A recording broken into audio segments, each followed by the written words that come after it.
And we're back, man. Like we never left. And a good start so far, man. UFC is rolling. Colorado is reeling. Looks like it looked last week in Eugene, man.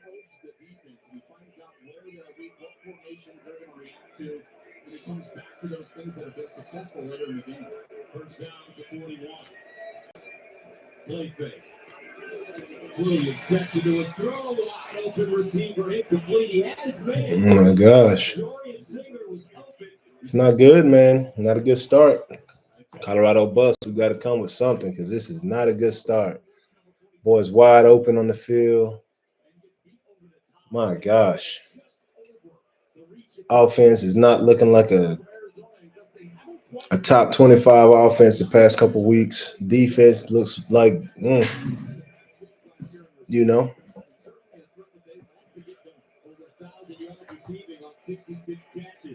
Come on, Seven. You can't be going in there tiptoeing, big dog. If you're going to blitz, you better get in there, man. Boy, scared to make a play. Can't be scared to make a play out there. Watch out for that big tight end, man, over the middle.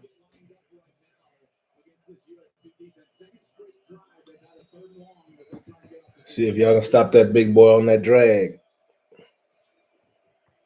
Because if I was USC, I'd go straight to Colorado State. Oh, that works out. Hey, we'll take it.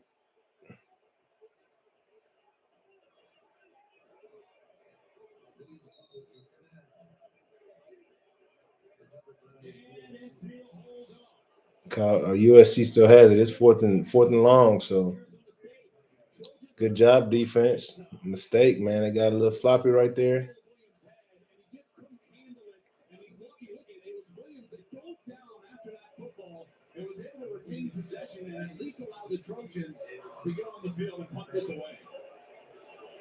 All right, Colorado, you under scrap, man.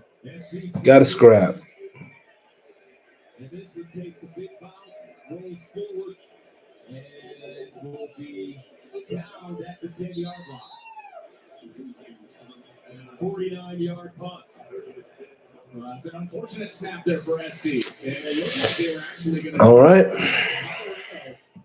Let's go, Shador. Let's see what you can do, man. You got to lead these boys. It ain't going to be ideal. Hopefully they get this man out the pocket this week, man, because him sitting in that pocket, allowing these linemen to just pin their ears back and come right at him ain't working, man. And he needs to have a little bit more urgency when he sees that pressure. You know, urgency to move around and do something with that thing, because it ain't been a business so far. There it is. There it is. There it is. That's what they need. If you got to run for 400 yards, do so, man. If you see the look, take it.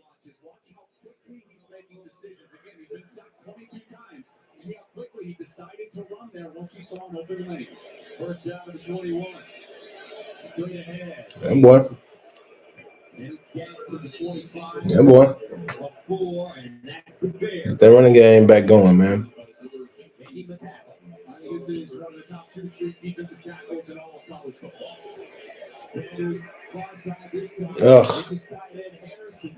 Harrison trying to turn it up. Gaining yard on the play as I've never seen that quarterback 4 for 4 for 1 yard. 3rd and 5.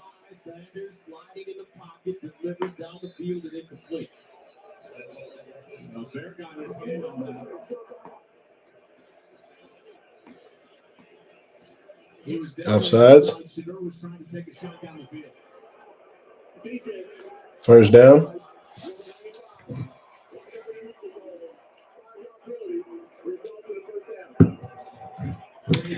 There it is. We'll take it out however we get it, man. Got a first down from 3rd and 5. Guy can't stay disciplined. Let's get it. Second series for Colorado. Man, you better stop all that and get a field, boy. My boy 4 for 4 for 6 yards. 5 for 5 for 6 yards right now. I ain't ever seen a stat like that. Get up field. Get the first down.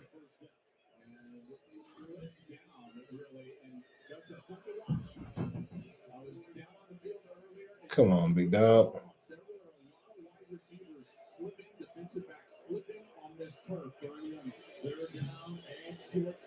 They got it. The Buffaloes have it with Anthony Hankerson, sophomore.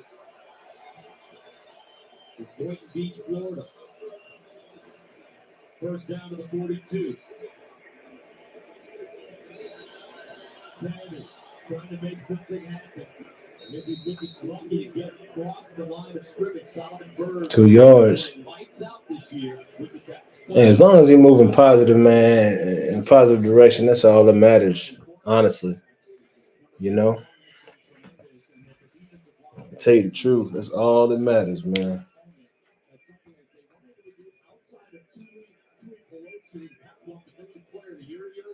Now they feel like they're much more deep. They can rush the passer with four. Dylan Edwards checks in at running back. Sanders near side. Xavier Weaver again. We're going to have 40 catches today. In front of Roland Wallace. Looks like he has a first down, or he's very close. They didn't give it to him? It's going to within a foot, Gus, but they're just taking what the defense gives you. Third down, short, and a whistle. False start. Horrible.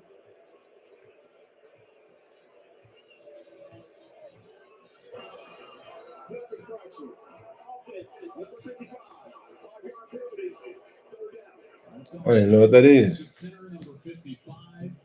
And that is not what you want. They got a short yardage situation. Now you've got to go back, and Shador is going to have to make a play from a snap infraction. At the 46-yard line. Dylan Edwards remains in the game. Remember, he had a monster game against TCU. Get it out to Dylan. There he is. There he is. I think they're going to call offensive pass interference here. Watch on the outside. This is Jamal Antonio, and he's going to run his route right into the defender that's covering Edwards, knocks him over. That's where the ball is thrown. It's caught past the line of scrimmage, and that's why the flag came out. It's a wrap. It does, and the offense is trying their best to make that just almost like a rub rather than a full pick, Gus. And they're talking about this and having a conversation about it.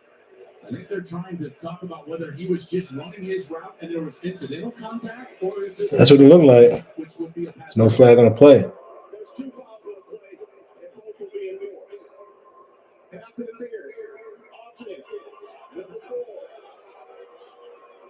After the play is over, personal foul on necessary evidence. Defense. Number 1. First down. Oh, wow. That is a huge mistake from Damani Jackson at number 1.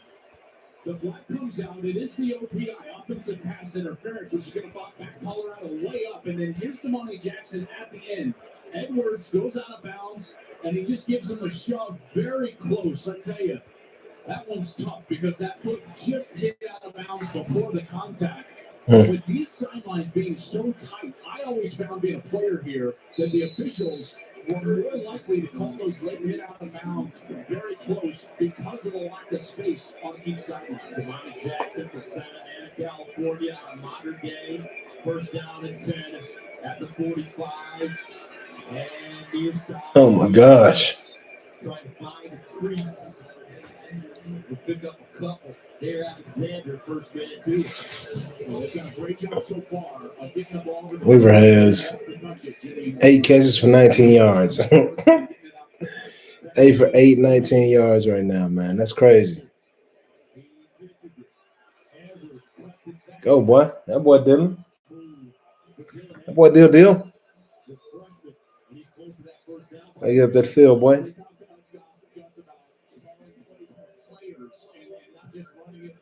scheme. And here you're starting to see that as they're getting the ball to their playmakers and trying to get them in space. I mean, they've had the ball for a while.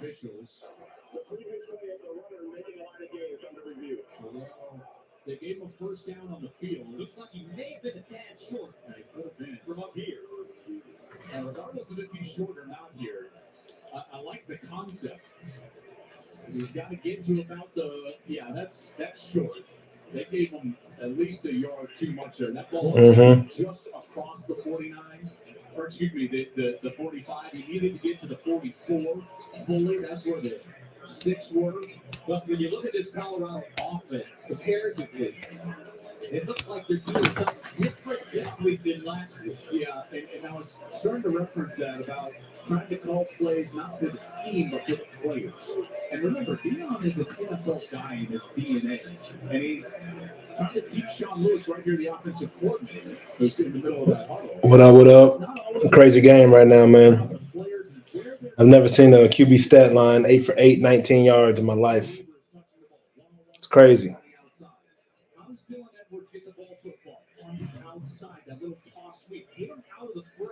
This ball downfield. We spoke to him yesterday in our meeting. He said they learned some things from Oregon in terms of getting their players in space. It's so fascinating because football at all levels can be a copycat sport, to some degree. And you see a team and how they attack you and the side to side. And the other thing that Deion mentioned to us was the fact that, as we get the call here shortly, after review, the runner was down at the 45-yard line. It'll be third down. Real quick, is he knows that they're not going to be a dominant run team, but how about using the short passing game as a form of outside run in order to control the defense? And you're seeing that here early in this game in Colorado. Third down and one. Anthony Hagerson. They run it, looking for that first down. It's a party, man. They get that first, they got it. Man, they are having a scrap, boy. I love to see it, though. How we got to make a game out of this thing, man.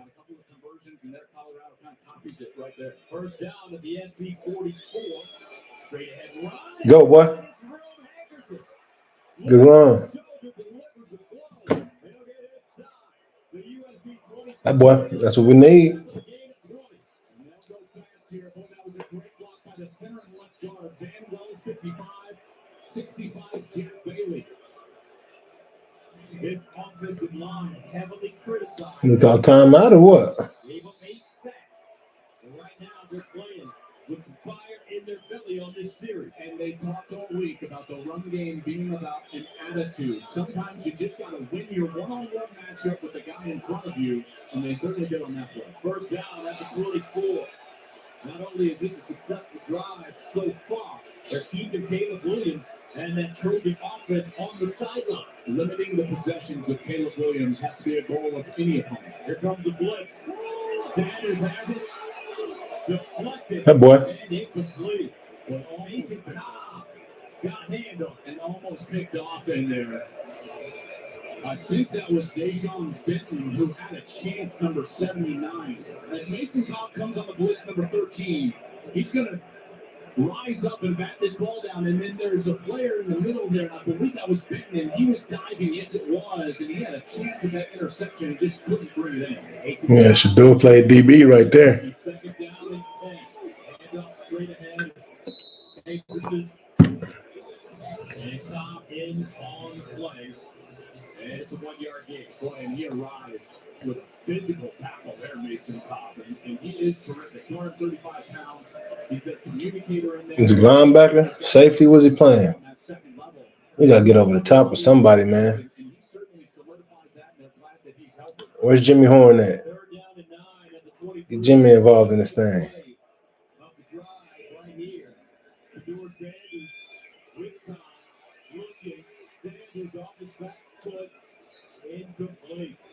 Come on. He's trying to get the deep over route here. He's going to try to get this ball over to Javon Antonio, and he waits and waits and waits. But where he needs to throw it right here is just on the outlet. Jimmy Horn was wide open. There he's got a wide open receiver, and he waited and he waited. If there's one criticism out of that clip for Shador, it's that he holds the ball just a bit too long. Man, yeah, you got to get that ball to Jimmy, man. Hopefully he can turn around and make something happen.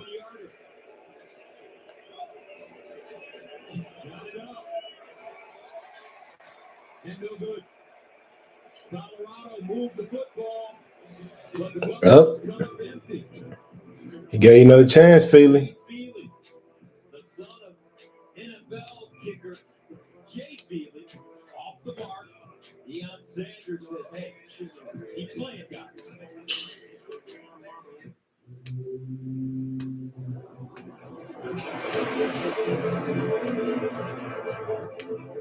Where's Mata, man? Y'all, I don't know why you would take Mata out of that spot. That boy don't miss. He had a block kick last week. Don't make sense, man. Don't make sense whatsoever.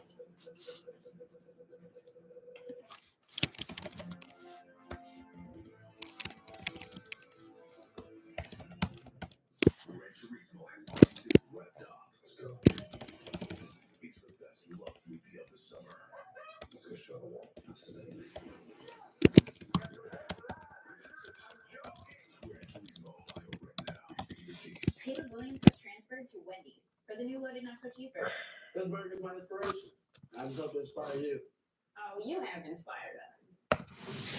Well, we were doing names on the headband. Get them together. Choose wisely. Choose Wendy's new loaded nacho cheeseburger. It's early. Drinking my Dallas beer, my Lakewood temperatures this morning. He hits his mark center stage. Tastes like coffee.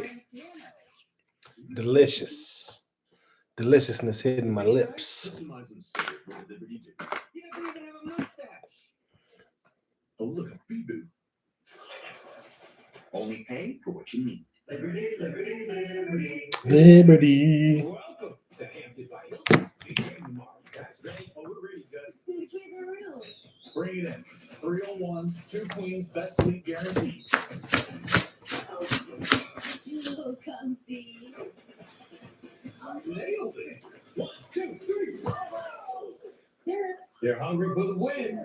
Big time. When you're playing to win, it matters where you stay. Hampton, Rough start, man. Hilton for the stay. Gotta come out with points.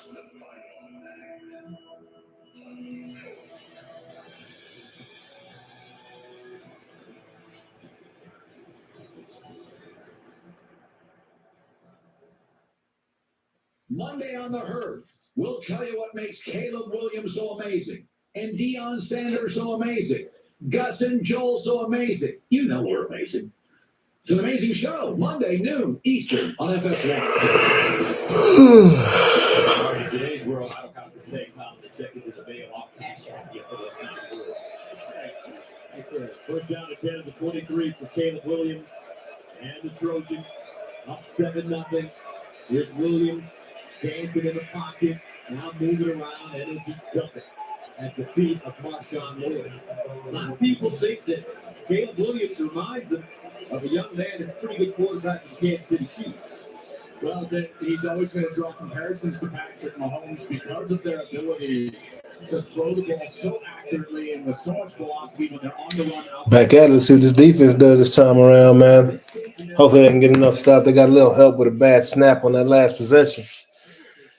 But boy, these boys, they've been moving the ball for the most part. There's Caleb. Jeez.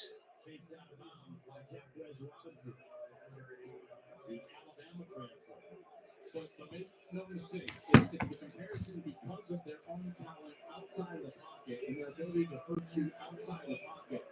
That's what has everybody at the next level really salivating at their opportunity to potentially draft number 13. Empty backfield for Williams. Marshawn Lloyd lines up as a receiver at the bottom of your screen on 3rd down and 4. Watch Williams. He may run this one. Here's Williams pumping, looking, taking his time all day to throw it. Buys more time. Oh, my gosh. It's caught. What Washington across the field. It's a sideline touchdown, USC. 71 yards.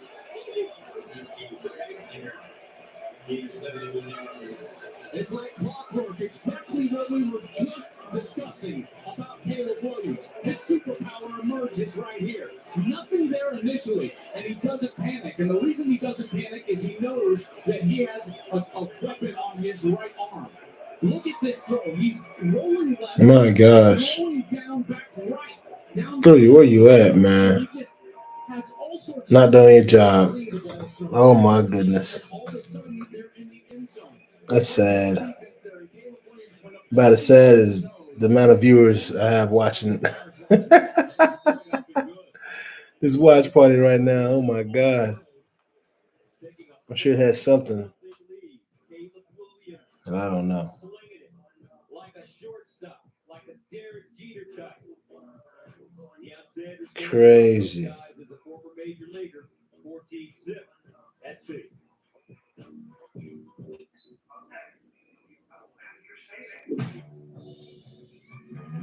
You don't have to wait until retirement to start enjoying your second act. With protected lifetime income from Pacific Life, imagine your future with confidence.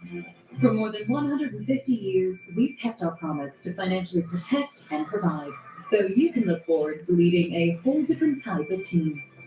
Talk to a financial professional about life insurance and retirement solutions with Pacific Life. Look at that new titanium iPhone 15 Pro. Putting some pressure on that young man. Can't just let Caleb Williams sit back there in that pocket like that. That is not a winning solution at all, whatsoever, man. Like, that ain't gonna cut it, defense. We got to do something, man. What y'all think out there?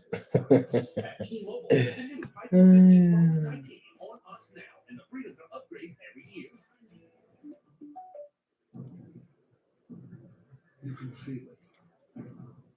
A force that moves everything around it. Intensity. Power.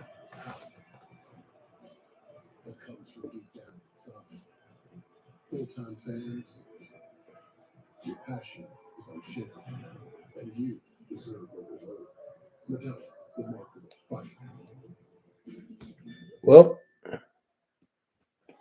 Jersey Mike's, they slice your stuff right in front of you. All that meat and cheese just for me.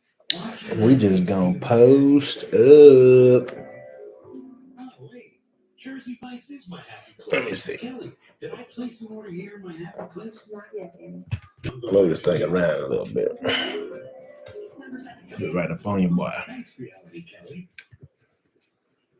Sliced right in front of you. It's the Jersey Mike's thing. The sub above. There's so much in store. Enjoy season 10 of The Masked Singer. All new Wednesdays on. I think I might need to go put on my Dion shades. Creating financial security for more than 150 years. How about Jersey Mike's son? This thing turned back around. Jersey Mike's college football tailgate tour is here. In Boulder, download the Jersey Mike's app. We're gonna start the defense. Looks horrendous, man. No pressure whatsoever. SC. Scored a couple long touchdowns already. 1-yard touchdown pass. For Washington, that was his 18th career touchdown. Last week against ASU, he had just one catch, but it was a 45-yard touchdown. And it's been a long climb through the Rockies for Deion Sanders in Colorado the last. Come on, baby. From getting hired and completely transforming the roster to starting the season with 3 wins, including the upset of the And we're back from commercial, baby. Colorado State. Last week, things started to go a little bit downhill versus Oregon. Coach Prime says that's the worst they're going to be. They had opportunities last week to stay in the game early in the first quarter. And again, this is one of those moments. Taking his comments out of text. When Coach Prime said that's the worst it's going to be, he was meaning this season. This year, before he gets more players. And that ball is loose. Picked up by USC, Jalen Smith. Now the near linesman here is going to come in and rule him down. I thought he was down, but the white hat and the back official Gus didn't blow their whistle and certainly let that one go. There's Bear Alexander in there, initial contact. No moving him out of there. And he's certainly down and then rips at that ball, and that's when it came loose. Boy, he makes this defense so much different than what it was a year ago. His presence in the interior on the defensive line. 6'3", 300 pounds. Second down and 9. Sanders, not his hesitation move. And a slide down as he crosses the 30. Mason Cobb defensively pick up a fool. Well, here's this great chance for USC. And this is when you want to kind of bury them, if you will, and present some pressure. All right, boys, let's go. If you're Alex Grinch in this defense, I will not be shocked if they come after him here. Third down and 5 at the 30-yard line. Sanders backpedaling, steps into his throw. On the near side, Christian Roland Wallace with the interception. And USC is in business deep inside Colorado territory. As Shador is trying to escape the pocket out to his right, he's trying to find Xavier Weaver. And there's Christian Roland Wallace, the transfer from Arizona. And he's in perfect position right there. Weaver was going inside. Shador thinks he's going to stay on the outside. Easy interception and sets up the Trojans inside the 25-yard line. Shador normally very sure-handed with the football, does not turn it over. That's only his second interception thrown on the year. And things could not be going any better for USC over the last. Oh, man. Quick strike, touchdown, now a turnover, now back on the field. So first down for the Trojans at the Colorado 22. Austin Jones in the backfield. Williams fires it out wide. Mario Williams, the Oklahoma transfer, who came over to USC. Boy. Gains a yard. Roderick Ward at the top. You're going to get Lincoln Riley's best stuff right here because he knows he smells blood in the water, whether it's a formation or aggressiveness with play call. On second down and 9, here's a side throw. Singer. Y'all gotta get a turnover or something to keep these boys to a field goal. But they are rolling. USC has stopped themselves today. Not Colorado hadn't stopped them. USC has stopped themselves today. To get there and score touchdowns, and that's what makes it so different and so difficult on the defense. First down at the Colorado 11. Caleb Williams, so poised in the pocket. This time they'll hand it off. He's tailback Austin Jones. I don't think Shiloh's playing. Amari McNeil shackled out the 3-yard gain. I don't think they're going to get another snap off here before the quarter. They're trying to substitute now 5 and 4 on the clock. And this will head to the second quarter. And that'll take us to the end of the first quarter. Where is Shiloh Sanders? The lead. The ball is threatening up 14-6.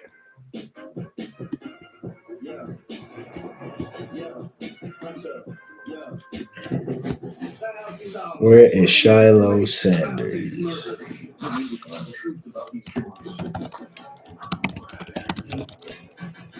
Your uncle. You scared of him?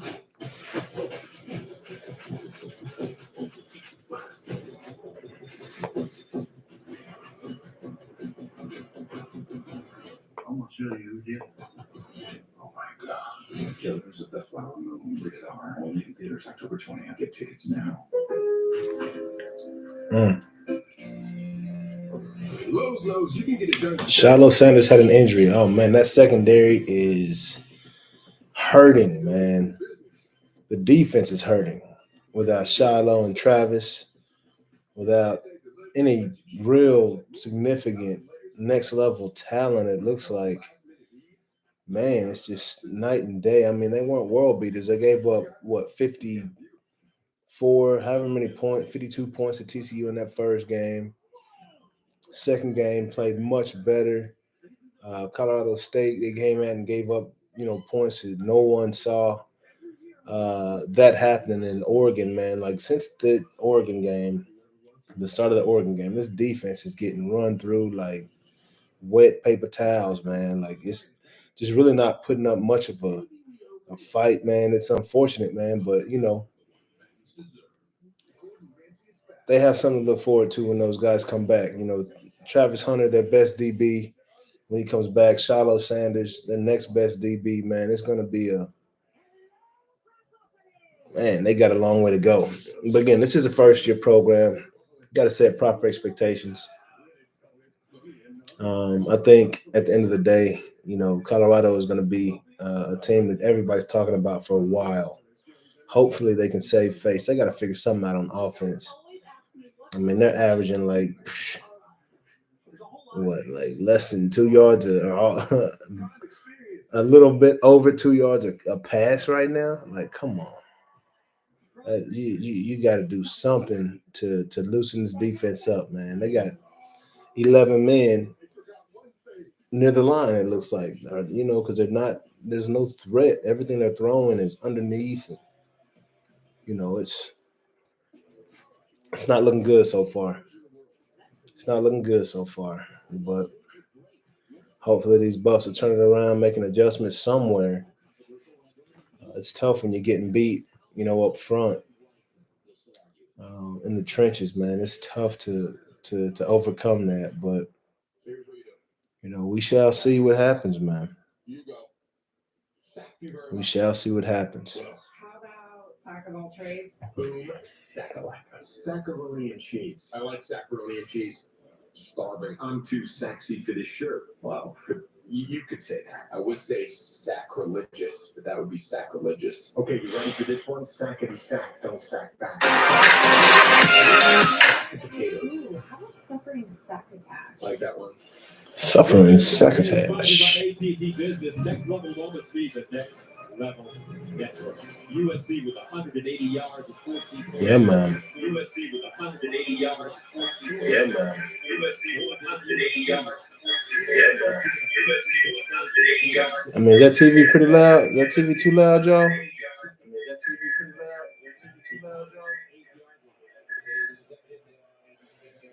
TV ain't loud all over here. What's so I need to stop. Slow them down. Just don't let them in that end zone. Have a little pride out there, Colorado. Ugh.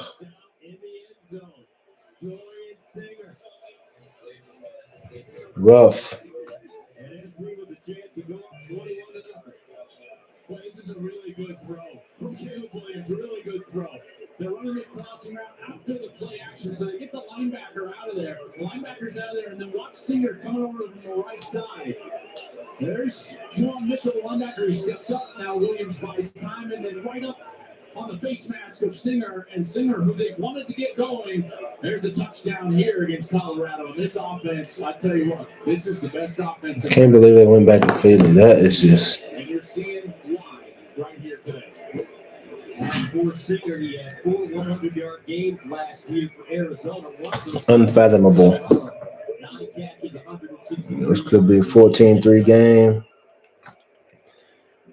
Start to build a little momentum. Instead, we miss a field goal. Crowds out of it.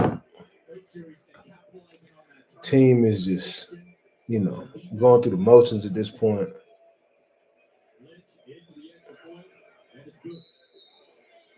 We got all this star power just watching y'all boys get driven, man. Some of y'all got to get a little pride out there. USC is not that good. I know they're number 8, but they're not that good. I felt like Oregon was a much better team than what I've seen on the USC so far, but I don't think USC is really showing us much. I think they're just out, manning these people, man. Like I said, when those trenches are as rough as they are for you right now, the D-line, the O-line, you're getting no pressure on defense. You're getting no time to throw the ball on offense, man. It's going to be a long day, man. Shador, all the talking and all the wristwatch flashing and none of it matters if if you come out here and you give a bad performance, man. You're completing passes, but they're all short passes to Xavier Weaver, man. You got to do something. Mix the ball around, man. Like, get number 4 involved. That's a big receiver. Get Jimmy Horn involved, man. Like, you got to do something, bro. They're going to start jumping 10.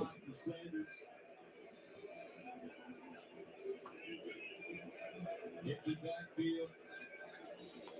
Here's Shador. And it's caught by Syed Harrison. He's stopped by Bryson Shaw. The other thing that you Boy. think about if you're Colorado is slowing down just a little bit, trying to go hyper speed here on offense. All it's done is increase the possessions and number of snaps for USC. Second down and 4. Sanders running it this time. He'll pitch it out late to Jimmy Horn, close to the first down marker, but maybe short. Christian William Wallace defensively for SC. That's a mistake to pitch that out because he was short. Now they've got to try to convert. But it's straight ahead. Look at the first down, and Colorado has it. But this is year 1, game number 5 for the Buffaloes. Deion, get Savion in there. After their loss, get me now because I really feel confident. Y'all have got to do something on this drive. You got to loosen that defense up, man. These little short passes. They've got some talent. They've also got some clear deficiencies. There's Travis Hunter. Not this game, by the way. That's like losing your best offensive player and your best defensive player to injury. Shiloh Sanders, Diaz's other son, also out with a kidney injury. He was urinating blood after the game in Eugene last week. And our Jenny Tab talked to both of them. Well, Shiloh just said to me, Gus, he said, that's not going to be very happy right now. And then I said, how hard is it to be watching your guys? And we knew going into this thing, the secondary so depleted with injuries. He said, it's so hard to watch your friends get beat up on. I wish I would be out there. This is motivating me in a different way. And we've discussed Travis Hunter, his impact, guys. He has been coaching so hard on the field, shaking his head at times. He told me it's killing me to not be involved, but he will be back as soon as he can. Well, Bob Jenny was talking there, and Jenny, great Rough, man. obviously. Here's what went on that last sequence there. Colorado thought it was 3rd and short. That's why they pulled back sneak. But they had moved the chains as if it was first down, which would have made the sneak the first down play. Colorado was like, what are you doing? That was a 3rd down, and now correctly it's 1st and 10 at the 35.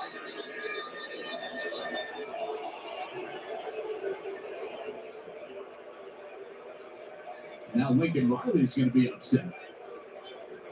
Now, poor jump here by the officiating crew, and mainly the confusion over on the far side with the chains and what was going on.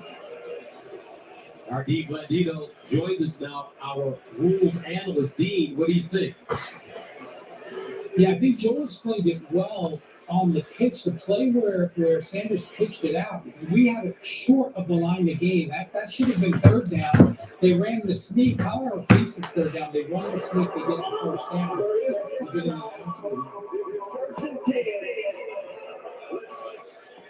All right, there we go. And ultimately, we're like, it's 1st down. That's right. I love that announcement. Did you hear it? He was like, all right, it's 1st and 10, let's play. That's good. Like, all right, we're not going to confuse you. Get out here, let's snap it. Body language, man. Y'all look defeated, Colorado. Y'all look defeated, man. Get punched in the mouth. How you going to respond? I need y'all to come back at him. Punch him right back in the mouth.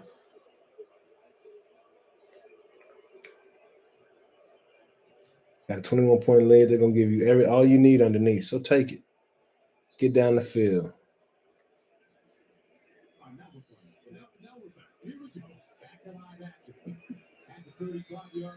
And then cover 2. No.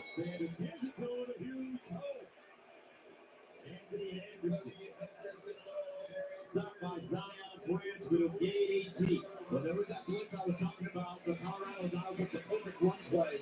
Let's go. That's positive. Get some more rushes. Play fake. Gotta do something to keep him honest. Oh my gosh. Miscommunication. Miscommunication, man.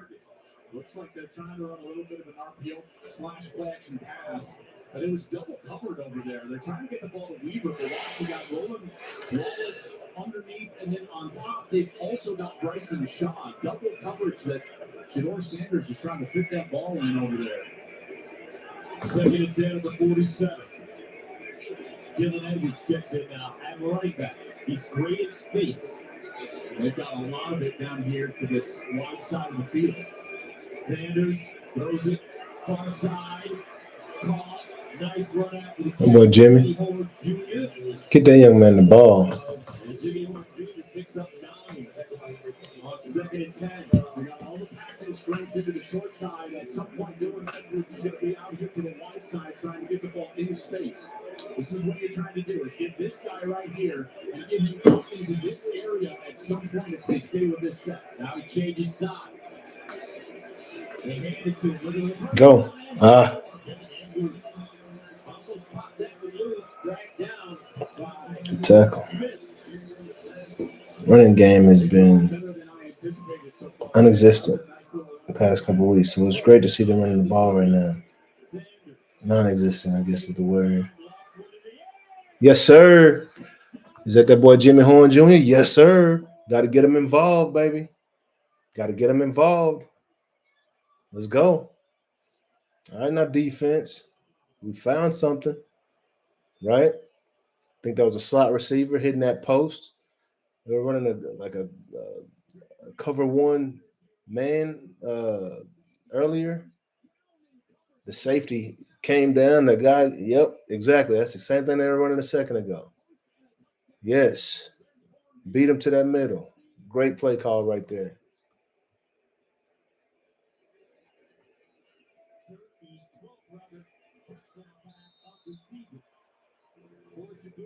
Great play call right there. Sanders to Jimmy Horn Jr. 21-7 SC. This is how this Colorado team is going to have to win. They're going to have to out-scheme USC. They're not going to be able to bully them. They're not going to be able to out-athlete them. They're going to have to out-scheme them, catch them in these coverages, and take advantage of it. We're going to have some audibles and be ready to hit them out of these different sets at the line. Let Shador get to the line, recognize what's going on, and call the play from the line. That's how this game is going to have to be won by Colorado, because USC clearly is winning in the athlete category, right? They're deeper. They have better athletes. Colorado might have a few that are better than their better athletes, but not enough. So that's when the X's and O's and the coaching come into play.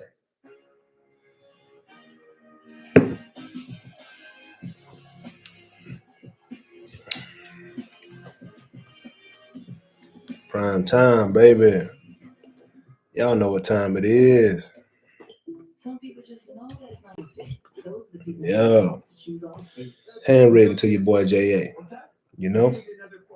And I ain't go to no booth.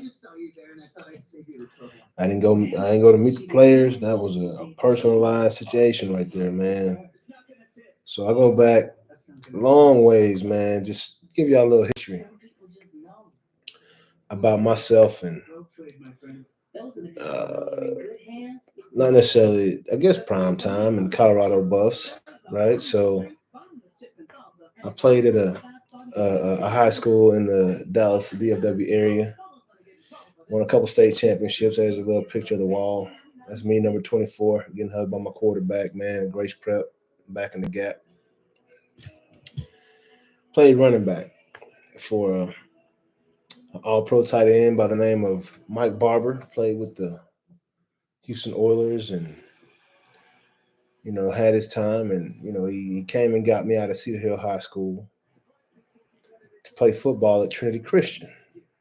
The same Trinity Christian that Shiloh and Shador played for their father, Deion Sanders, at the same school, right? I graduated of 2000, so we're talking about ages ago, right? Decades ago.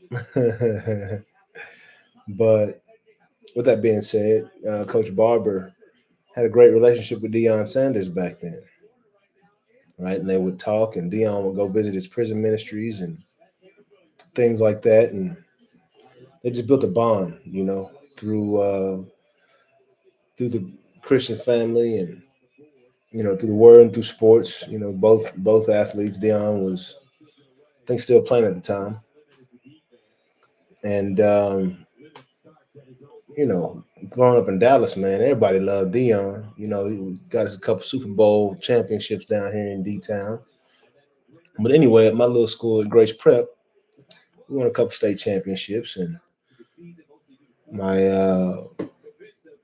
my junior year, my starting offensive guard was a guy by the name of Ray Forsett. If you're familiar with the NFL, um, hold on one second. What up, Nathan? I'm on a live on a YouTube live right now. What's going down?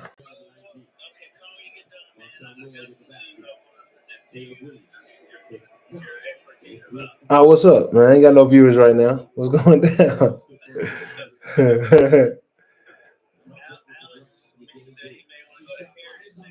Ooh, yeah. I thought that'd be awesome.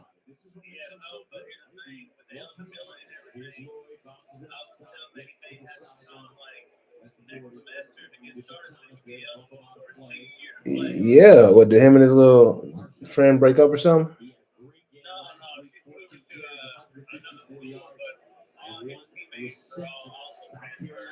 Yeah, tell him to go and come now. Tell him to go ahead and come now. Yeah, yeah, but yeah, yeah, we'll talk about it a little bit later. I'll be over there for the fight later on too. All right, bro. Peace. It's my brother right there. So Nat Harris, shout out Nat Harris. But anyways, a little history about my Grace Prep football team. We had my offensive guard was a man by the name of Ray Forsett, and let me skip these ads so y'all can get this story in real good. My offensive guard was a brother by the name of Ray Forsett. He had a little brother named Justin Forsett that came a few years later. Ended up playing with the Baltimore Ravens, but right now Ray is currently the chief of staff out at Colorado for Dion. Right? They call him Pretty Tony, is what they call him. That's what Dion refers him to. But anyway, I also had a wide receiver on my team by the name of Mike Norvell. That name might be familiar to you. He is the head coach at Florida State University.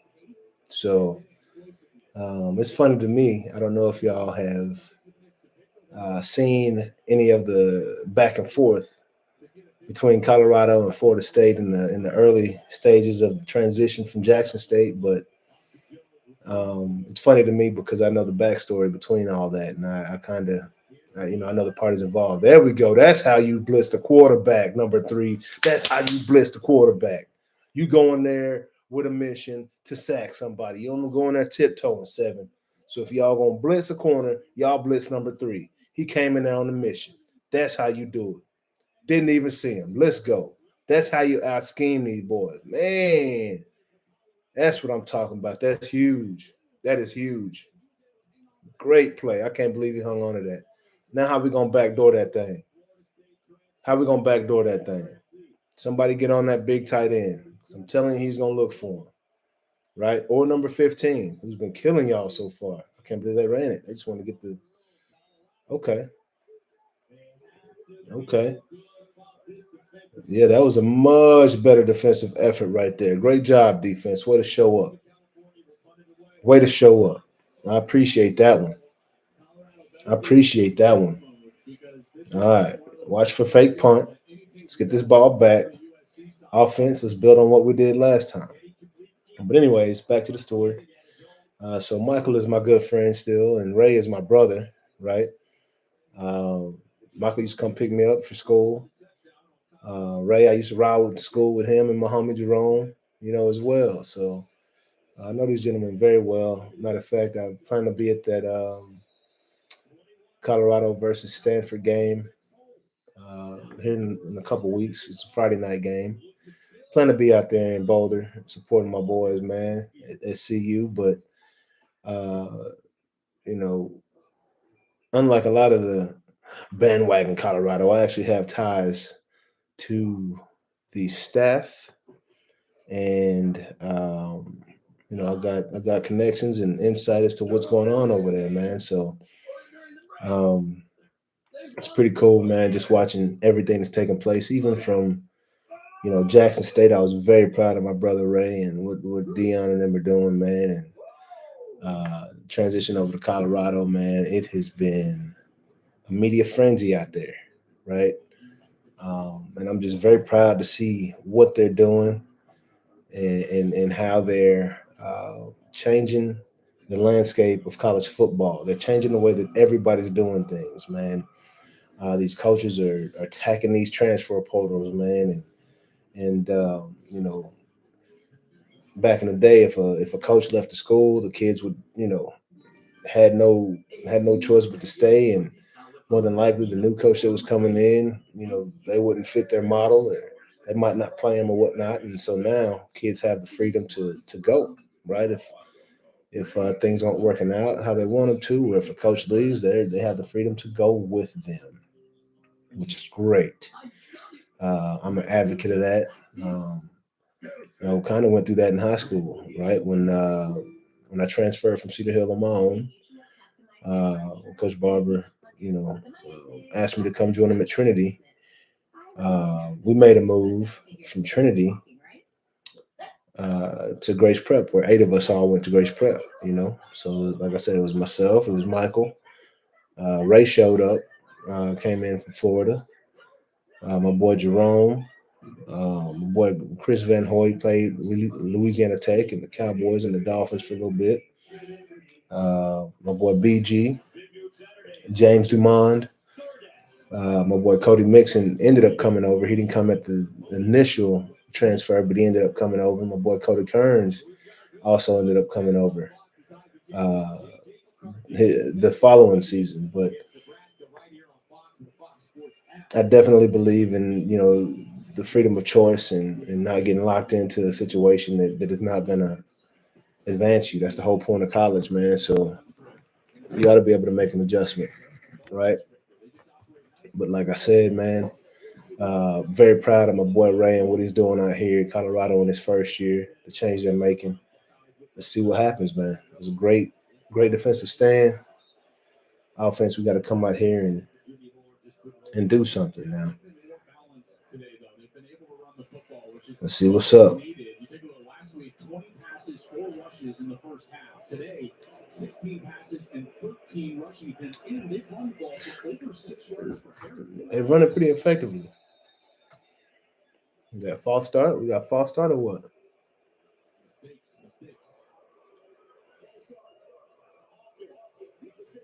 No, you too big. You too big to false start. The whole world gonna see that, big dog. Second down, Christian Lichtenhand steps out, full start. Now you're way behind the chains against the defense that really gets after it. Now they haven't taken a sack today. Remember, he's sacked 22 times coming in, so they've done okay in pass protection, but they can't be in these types of Second and 15, run that thing, man. Get a few yards back. Oh, cut. That boy.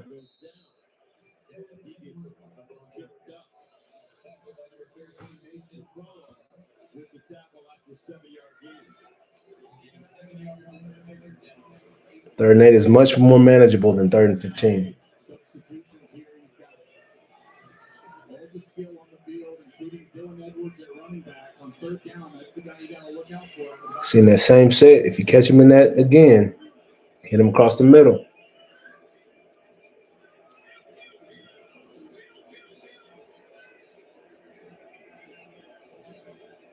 Third down and 8. Sanders. They dropped him. Pass interference, man. He showed up early.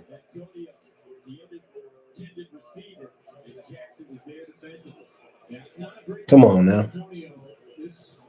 Shador was expecting him to be a yard more upfield because that's where the sticks were. And he was trying to get all the away from the 30-yard line. Antonio was running back to the 29. And that's why it's incomplete there. And a lackluster series. Mm-hmm. Michael Jackson, the deep man, as Mark Bassett will punt it inside his own 10.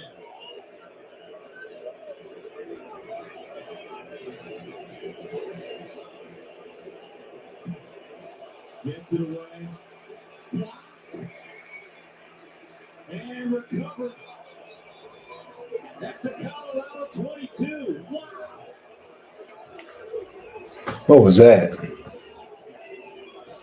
don't know what Bassett was doing. He took forever.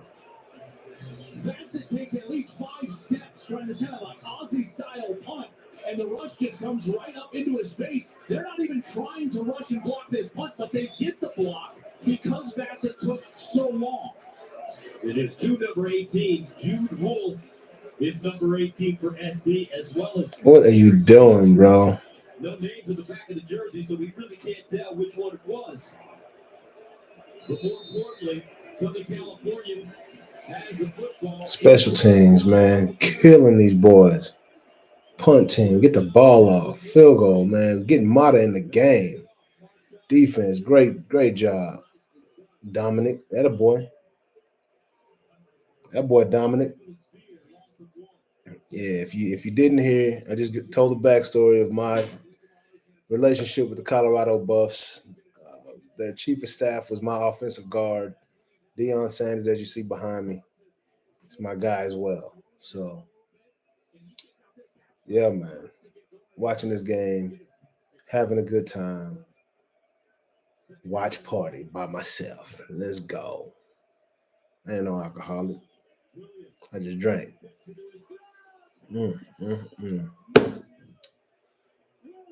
Just like that. That's what happens.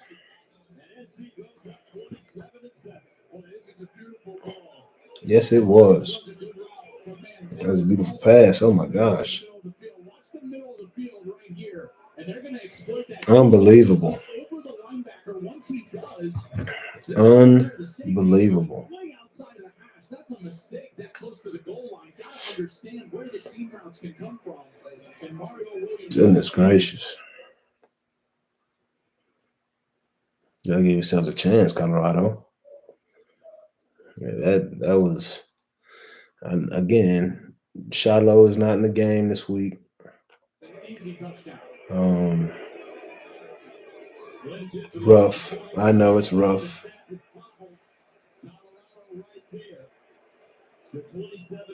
My gosh.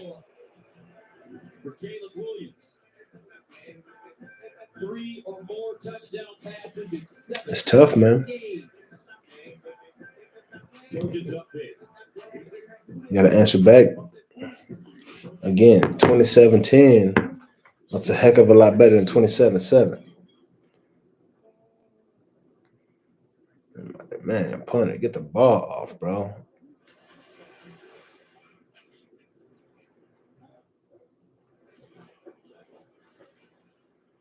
Just like, bro, like, that's all you do all week is punt.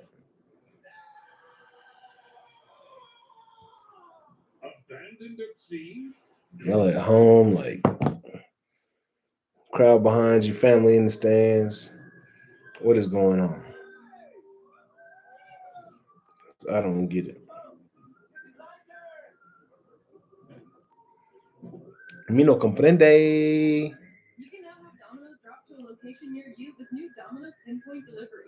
Just choose Pinpoint Delivery on the Domino's app, drop a pin on the map, and get pizza delivered just about anywhere. Next half, I think I'm going to come on my Streamlabs setup that will allow me to invite somebody on. But, man, I want to talk here, man. I'm trying to, leverage this YouTube platform because it's pretty cool. It's pretty cool. Fresh no pepper? Oh, yes, please. With 24/7 emergency roadside service, it's easy to Geico. Okay, we get a box. You know, they say losing hope. Checking out That's these the real disaster. Last year, There's different options, but yeah, this is not the start that Colorado wanted. I'm sure. I'm positive, man. Like Balfour was here, not just to rebuild, but looking like the 1-11 Colorado Buffs, man. And I hate to say it, restoring more. you know, but it all comes down to depth, man. Like, you know, when you have guys in football, you're gonna have guys get injured. It's gonna happen. But when you don't have anything to back them up, or you know, not much support, man, it's rough. It's very, very rough. Yeah,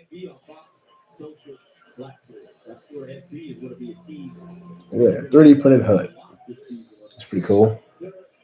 Without a doubt, a national championship level team. You know, I think that they improved their defense, but even more than that, I think their offense is even better than it was a year ago. They're more balanced. Gus, as this one goes out of the end zone for a touchdown. And we did Oklahoma last week. I think It's pretty cool. Same theory to this SC team that you applied to Oklahoma last week. We understand that they can In Guatemala. the defense that all the fans want to see improve. That's right. The question is all about this defense. That is awesome. They faltered down the stretch. I love technology too, man. It is what it is. Come on now, offense. What y'all gonna do out here, Buffs? 27-7. They been nice. Missing field goals. What we got? Oh my gosh.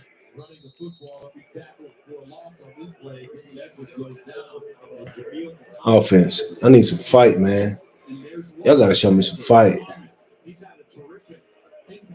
Big 68. One of y'all blocked the wrong dude.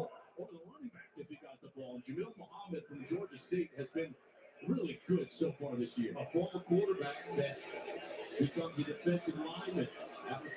That boy Jimmy, yeah, he reached for that. So for SC, they turned 2 Colorado mistakes into 14 points and interception and block punt. And that block punt is just a total unforced error on Colorado. That's it, way too long. But this is what quick hit right there. That first down right now. That boy. This is obviously an imperative drive. Colorado won the toss and deferred. So now as you get in the late stages of Let's go. quarter, you start thinking about that second half kick. Colorado See some body language, man. Some urgency. Call timeout. Yep. He's about to get that penalty. Too many men on the field. Couldn't get that guy off the field. They saw there defensively. This Colorado team had a very small margin of error against such a great team in USC. 30-second timeout. So far. That's why you find yourself down 27-7. In order to pull off an upset, you need to play nearly perfectly. Yeah. And then you also have to capitalize on mistakes from the opponent. Mm-hmm. Unfortunately for the Buffs, the miscues have been on their side. This was a missed field goal after a 7. I keep mentioning that missed field goal. That pick, yeah. What is that, bro? Like, why? And the Trojans did what great teams do, capitalizing on those mistakes, not with field goals, but with touchdowns. First down at the 36 for Sanders and the Colorado offense. Dylan Edwards in the backfield.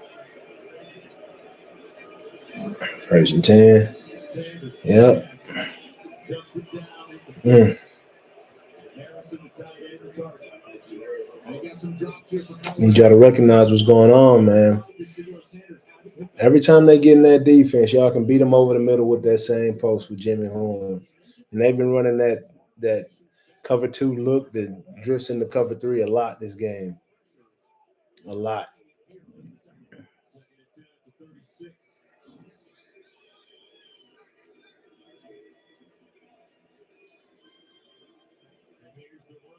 Oh my gosh.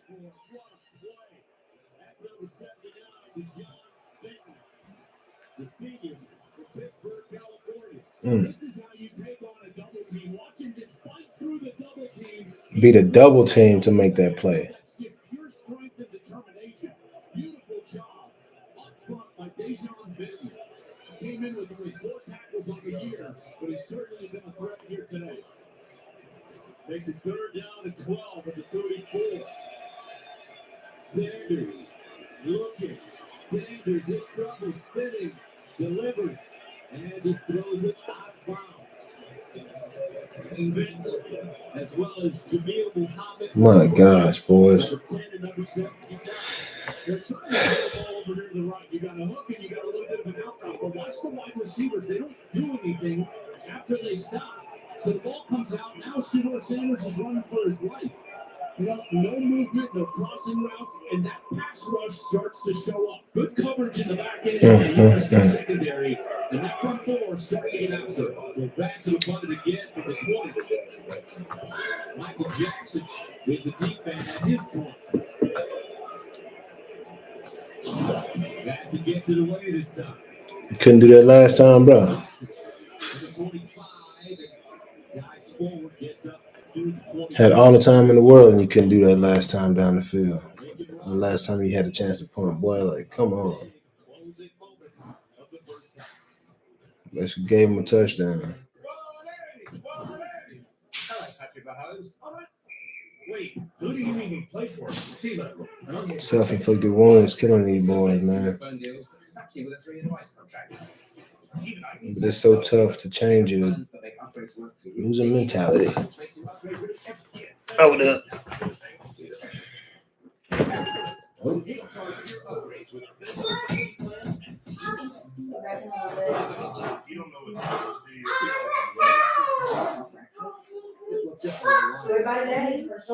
See you later, man. Have fun, mommy. I love you.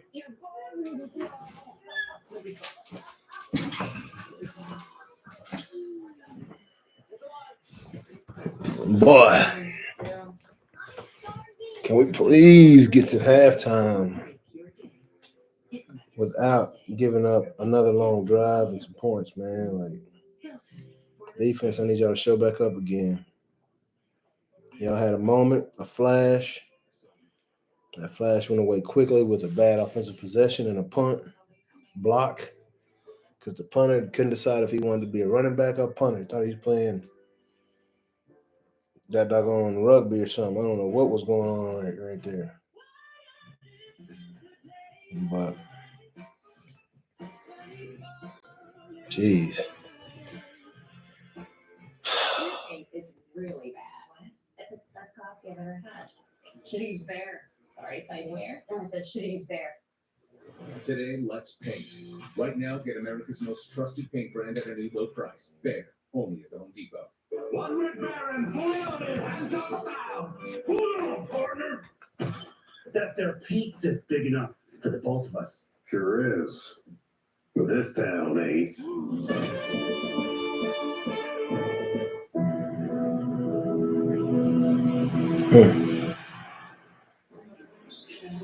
27-7 SC. USC quarterback Caleb Williams has been sensational in the first half. Yeah, he really has. He's been totally under control. That was a beautiful throw outside of the pocket. 71-yard touchdown to Taj Washington. Y'all that Heisman talk. The Shiloh was out the window, man. Not the window last week, but he definitely had to come and put out a better performance than Caleb this week. But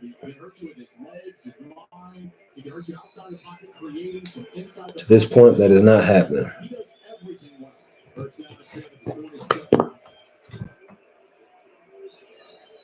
Here's Williams. Delivers. And that was caught by Rice at the first down. Caleb Williams. Bad tackling. 11-14, 187, 3 touchdown passes, no picks. And Cormani McClain on the field for Colorado, the highly touted 5-star corner up there top of your screen. Here's a lob pass, and it's caught by Rick McCree. And McCree will get to midfield just like that. Under 5 to go. Part of why you're seeing all these different secondary posts for Colorado. Remember, they're down 3 starters: Shiloh Sanders, Miles Slusher, Travis Hunter, who's their best player on both sides. First down at midfield. Here's a sidearm throw to Michael Jackson.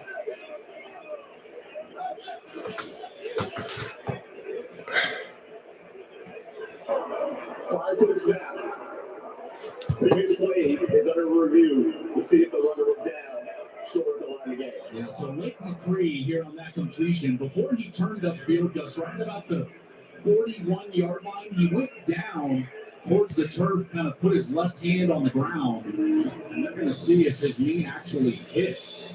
It was right. It was behind that. It was before he cut upfield, and so it wasn't actually the final tackle as much as it was him stumbling, I believe at least, at around the 41 when he was trying to get upfield.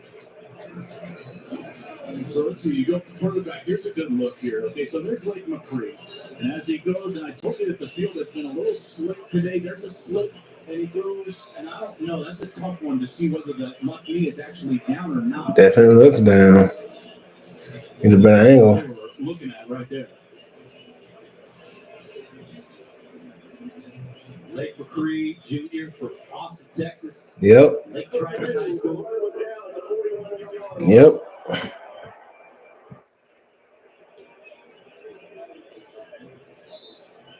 Yeah, he's 6'4", 245, and every one of Lincoln Riley's really good offenses has a tight end option and threat. And Lake McCree is going to end up coming on in this season a little bit. Came in with 9 catches. That's going to increase as this season goes along. Second down to 9 with the 41. Handoff. Stop the run.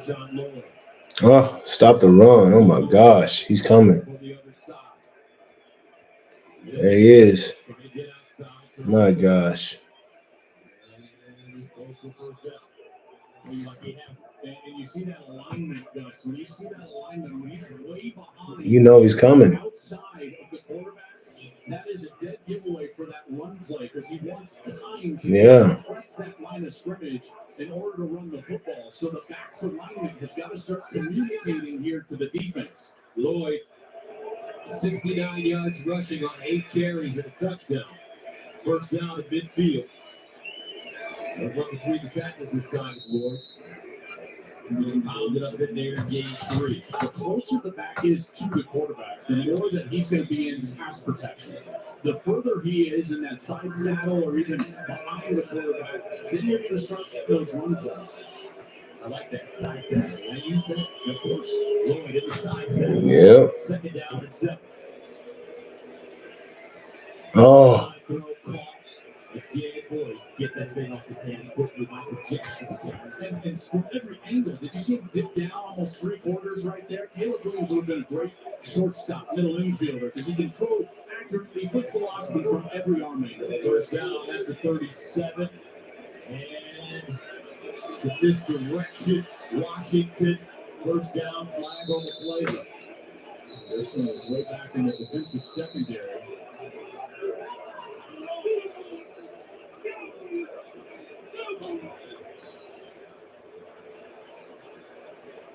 Josh Washington transferred from Memphis.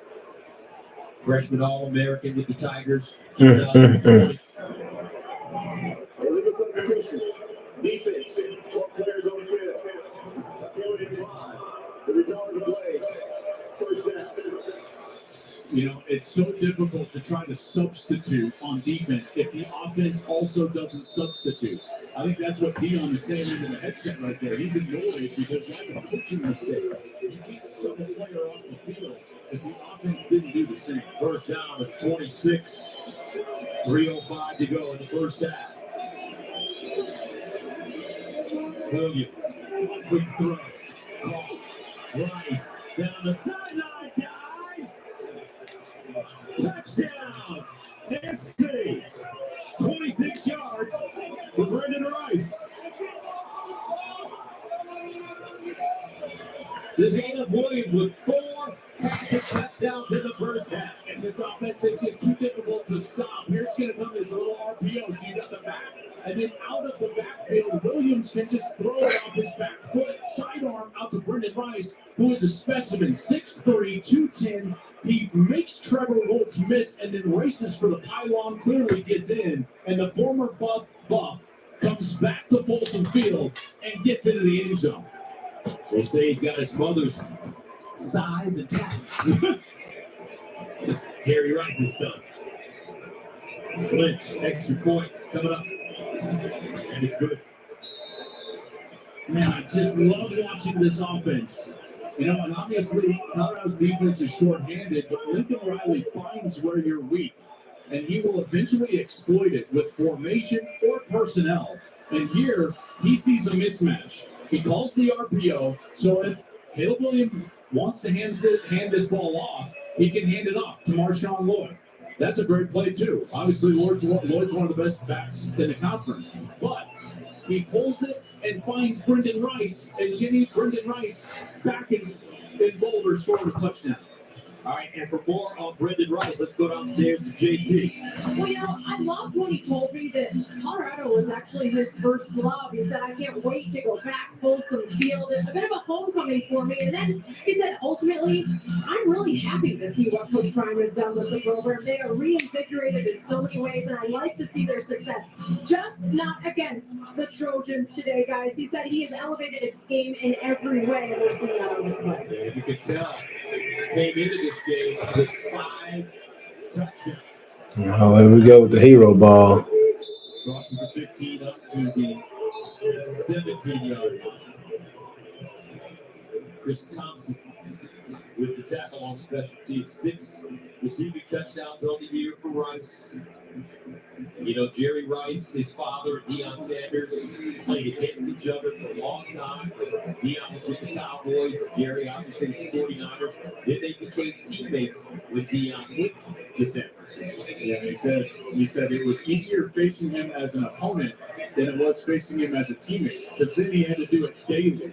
And he said it was a battle every single day because everyone was watching on the team, and they knew they had to go perform it. First down to 17. Rough. Trying to get something going at the end of this first half. Nice move after the catch was knocked out of bounds by Bullock. Bullock, what an athlete. He had a terrific interception against Arizona State last week. Come on, boys. Last year, I believe 5. He was Gotta have some kind of numbers up on the board. All-American and a guy that I really think has a bright future at the next level. Great player on the safety position. Covers a lot of ground. First and 10 at 27. Sideline throw. Oh! Weaver. Weaver wrapped up by Roman Wallace. Weaver had his ankle rolled up on last week against Oregon, and that did not look like a good tackle, but thankfully for Bucs fans, he's up after kind of getting rolled up on him again. 5-yard gain, 2nd and 5.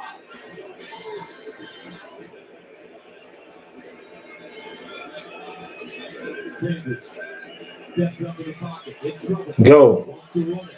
Breaks the line of scrimmage and picks up the first down as he slides at the 40. Nice job bringing the defense there. They dropped back into coverage. He found a lane and picked up the first down before he went down. Why didn't the clock stop? First down. Should have stopped with 134 on the clock. 39. The Bucs. Yep, there it is, 135. Thank you. Sanders. Here's a screen.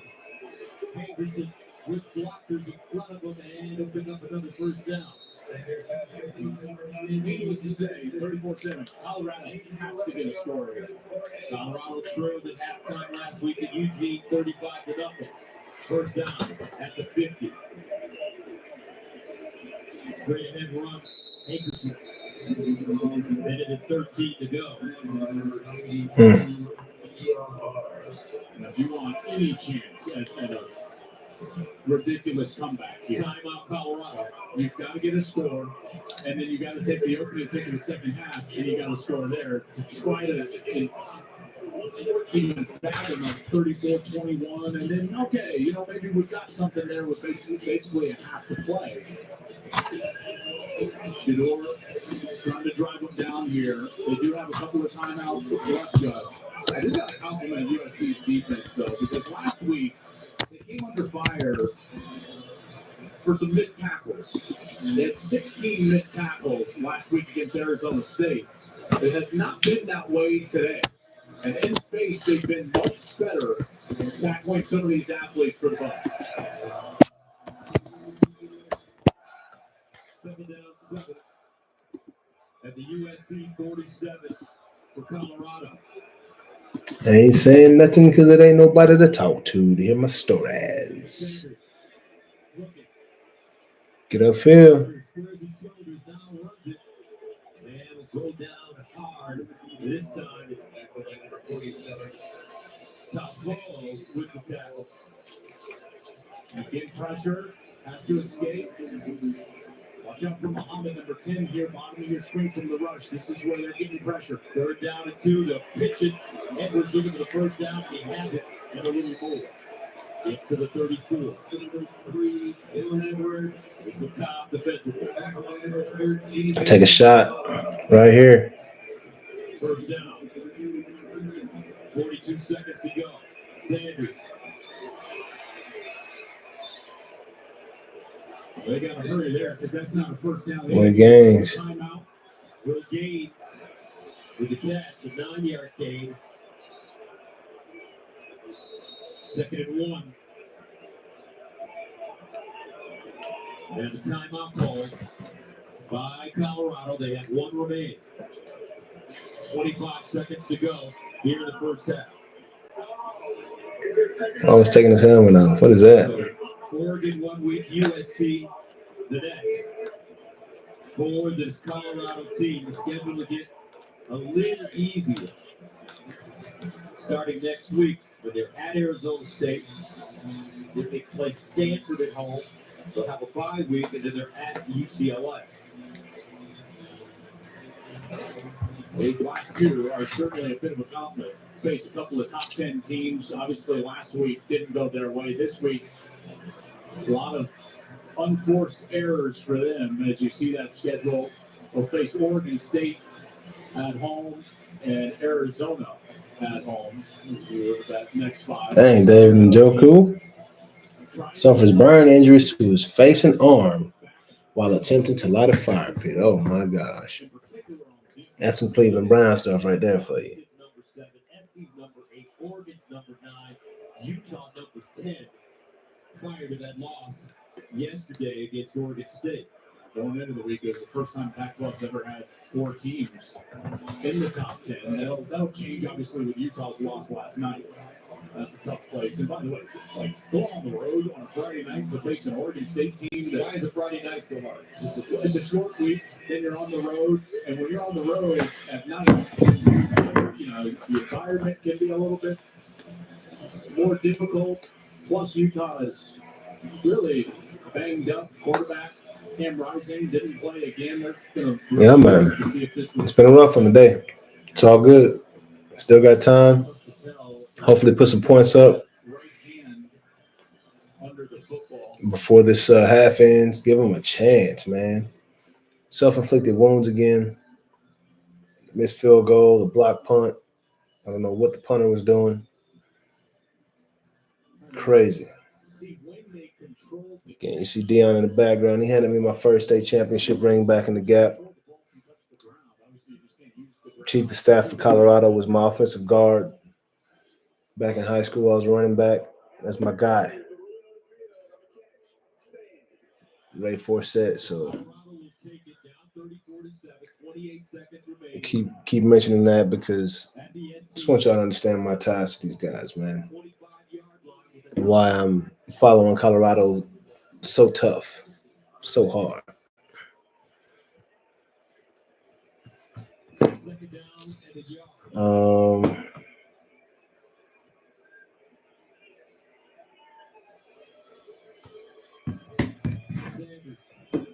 There he is. Go score, go up. There he is. Use that speed. If they give it to you, take it, baby. Yeah, ain't no time for the dance.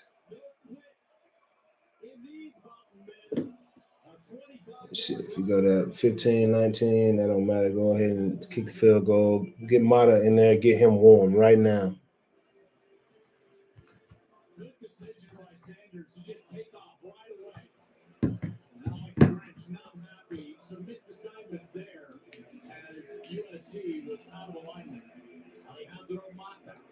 Thank you. There he is. Mata don't miss. Thank y'all for putting Mata back in. I don't know why he wasn't kicking in the first place. 34-17 looks so much better than 34-14, but man, these guys have given themselves a chance in the second half. Get the ball back, put some points up. Defense get a stop. You never know what can happen, man. You know? Believe is the mantra. You got to believe, man. You got to believe. And you got to execute, man. You know when the other team has better athletes, that means nothing. Only thing that matters is execution. What happens in those 7 seconds of the play? Can you do your job for 7 seconds? That's all we're asking you to do. Can 11 men do their job for 7 seconds? You know, and I know that's what Prime Time has been coaching in this execution, man. I know that's what this coaching staff is telling these kids. Do your job for 7 seconds. 11 men doing their job for 7 seconds, and we can overcome a lot of these things, you know. But they've had some breakdowns. Hopefully they're waking up. It's, right around noon. What time is it in Colorado now? Almost noon in Colorado by now. Hopefully that blood flowing and they got all the goofiness out of the way. Feely, I'm sorry, but if I'm your coach, you're never kicking another field goal again as long as I have Alejandro Mata in my locker room, because that guy don't miss. 30, man, you better relax, 38. All that extracurricular activity, man. I know Dion is teaching you guys discipline, man. So please don't embarrass that coach by doing some crazy stuff, tacking on 15 yards, getting these guys closer to field goal position. It's 15 seconds left on the clock. Give them, I don't know. Don't give them anything, but hopefully, we can get out of here without giving up a field goal. I think they got 2 timeouts on the clock right now. It's been a heck of a game so far. Very sloppy play for the most part. The penalties and miscues and brain farts is what we call them, right? Defense is showing up a little bit. I know it's 34 points on the board, but what I'm saying is at times they have come in and gotten off the field. They've done their job. But you have to build on that and build on those instances. 14 points in the first half for Colorado. It's not a bad thing. They have given themselves a chance. They just need stops in the second half, man. They need stops, and they have to execute. The offensive line has to do a better job of blocking.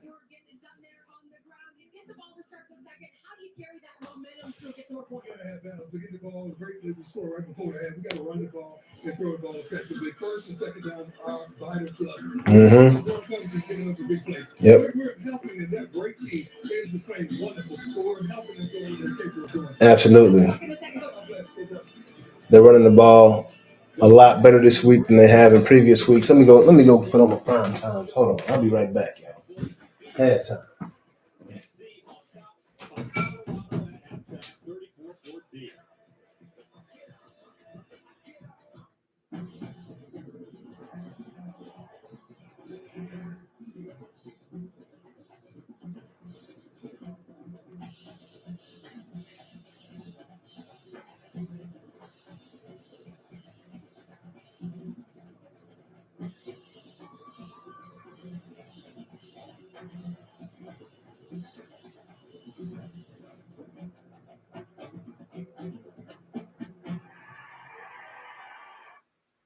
It's big. It's good. It's the Cowboys special from the Cowboys at Papa John's. A large one-topping pizza for only $9.99. Order today. Better ingredients, better pizza. Papa John's, the official pizza of the Dallas Cowboys. With Chevy Silverado and Silverado HD, you can take on the mountains, or you can move them. With the power of up to 36,000 pounds of max available towing and the confidence of an available 13.4-inch diagonal touchscreen. Whatever your mountain, there's a Silverado for you. Get 0% financing plus make no monthly payments for 90 days on all Silverado 15. Yeah, we back, man. We back. Let me tell you, man. So Oh, we're back, man, and what we need, in the second half is for guys to absolutely step up on that O-line, on special teams, that defensive secondary. We need guys to step up. No ifs, ands, or buts about it, man. I'm going to go mix up a beverage real quick, and we're going to talk about how and what Colorado needs to do to win this game when they come back out in this second half. I got on my lucky shades now. Y'all see what I'm saying? These are the prime times that don't have his name on them, though. These are the one he be wearing, though. You know what I'm saying? But let's go Skull Buffs, Skull Buffs. Pick it up, baby. You go give me a drink.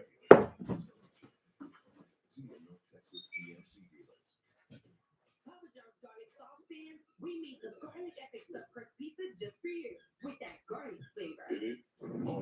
But you wanted more heat, so now you can get it spicy. Get one topping for $13.99 only at Papa John's.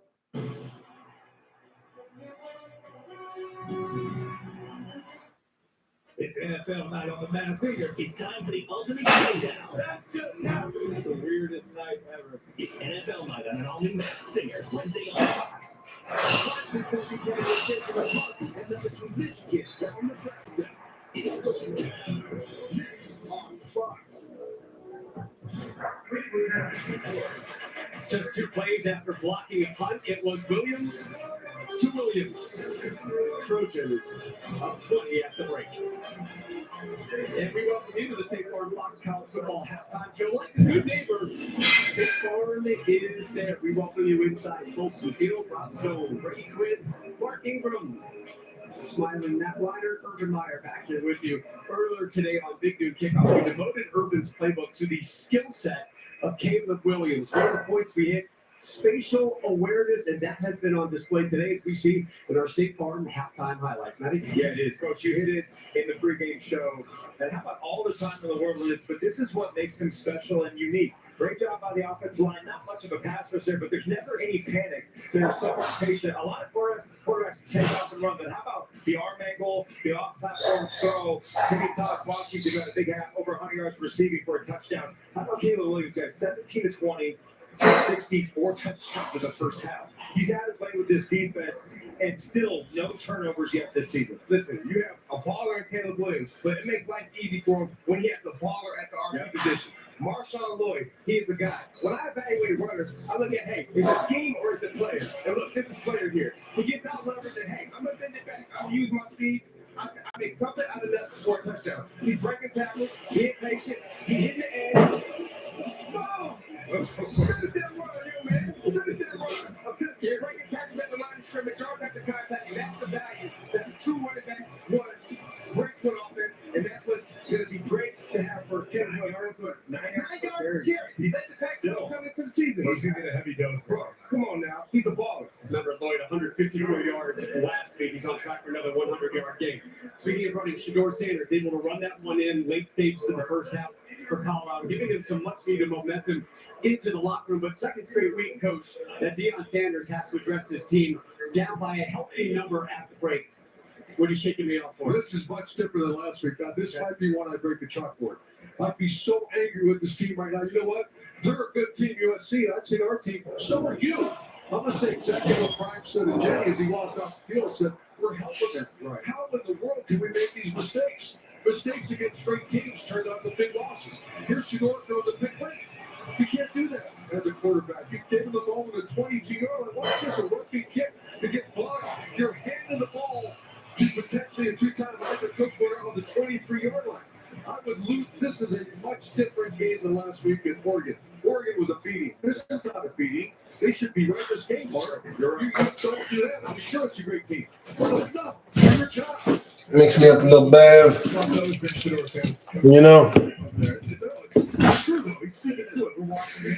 This game is far from over, man. We got a whole half to play.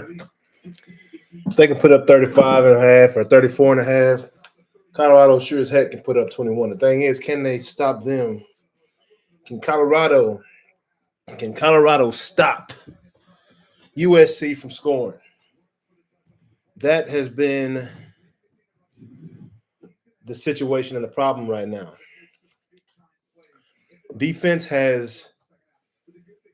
uh, has played fairly well when they've in spurts, I should say, at times. Right, they had a couple 3-and-outs. They've successful cornerback blitzes. They've done some things well.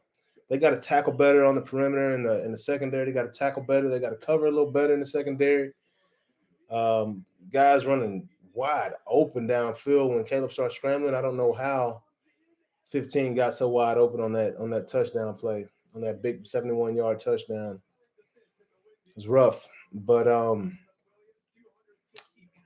I mean, Caleb Williams is a very good ball player. I mean, they have a good running back. Obviously, they got some really good receivers. I'm not sure, I don't know why Brendan Rice left, man. Left Colorado if that's where he wanted to be, but he's in a good spot. USC, living in LA. They say USC is the pro football team in Los Angeles. So we got the lucky shades on for the second half. Hopefully, you guys will be back shortly after these commercial break. I think they're running ads right now. But come on, let's talk about it, man. Let's put this in the chat. What does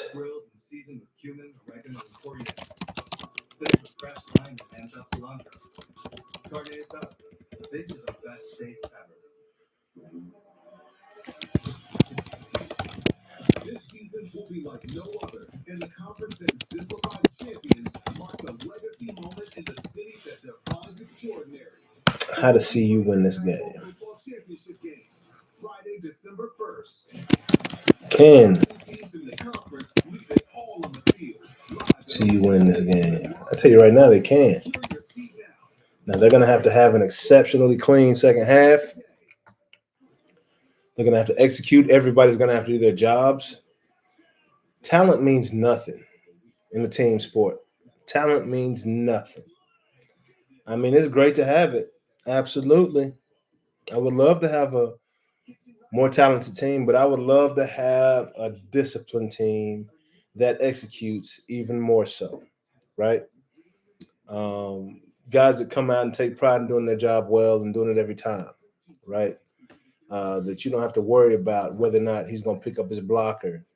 You don't have to worry about where he's going to be in coverage, or if he's going to make his tackles.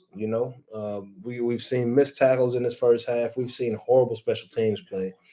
A missed field goal in an opportunity, man. Like, Feely, you have the name, you've got the lineage, but hey, that does not matter. This Mata kid, he wants it. And he shows that he wants it by coming out and splitting those uprights every opportunity that he gets, right? Feely might be winning a popularity contest. He might have the stronger leg. He might do the most in practice, but if he can't do it when it counts, it don't matter. Playing baseball, we had guys, we call them 5 o'clock hitters. Guys that would come out and during batting practice, they look like world beaters, boy. Boys hitting bomb after bomb after bomb after bomb, and then come game time, they can't hit a water if they fell out of boat. So it's all about what you're doing in the game, how you execute, and if you can execute. And again, I've told the story once already.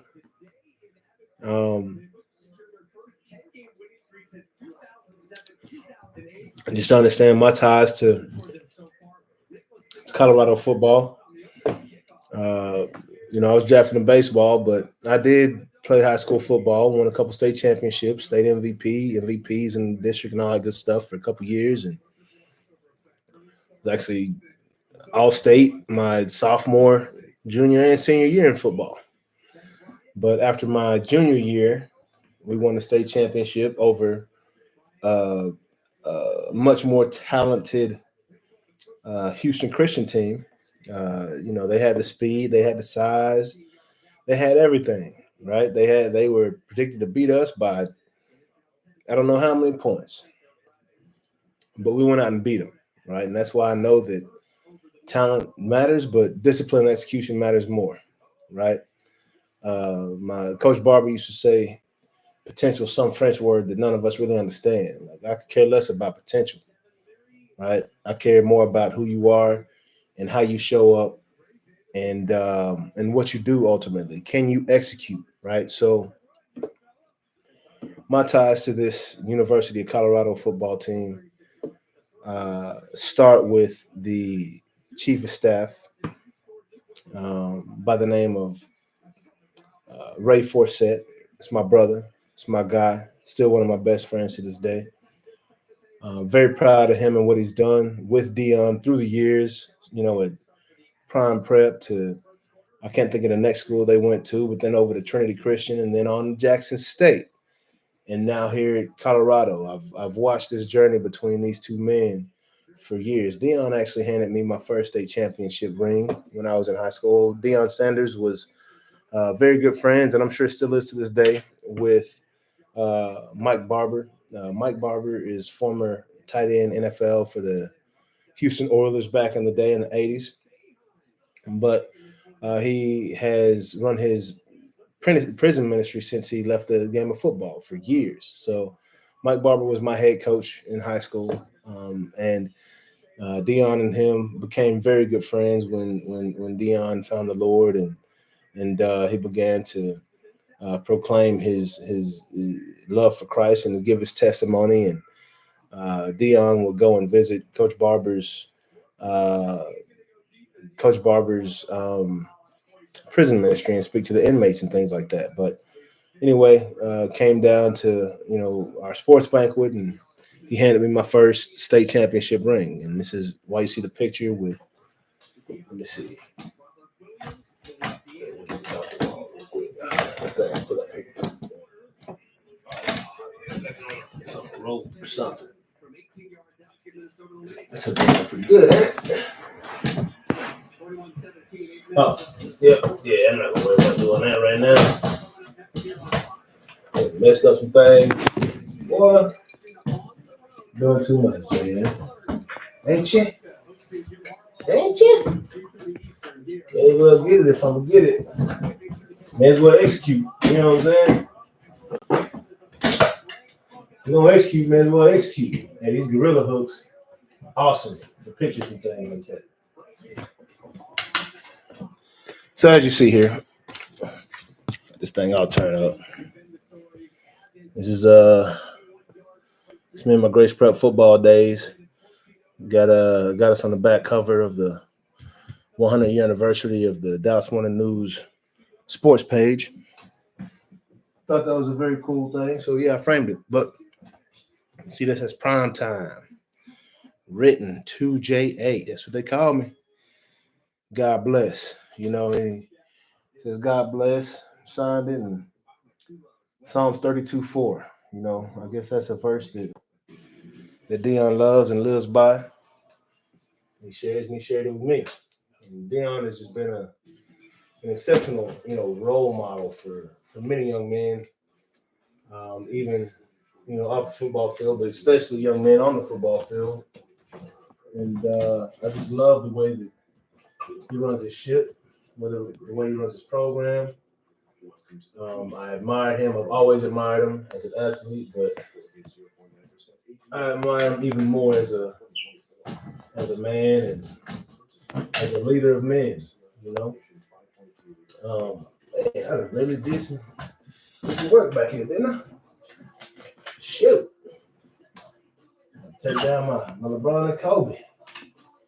Put my Dion back up. Look what I've done to sacrifice and show y'all a little something about Dion and my history with behind the scenes with these Colorado staff, Yeah.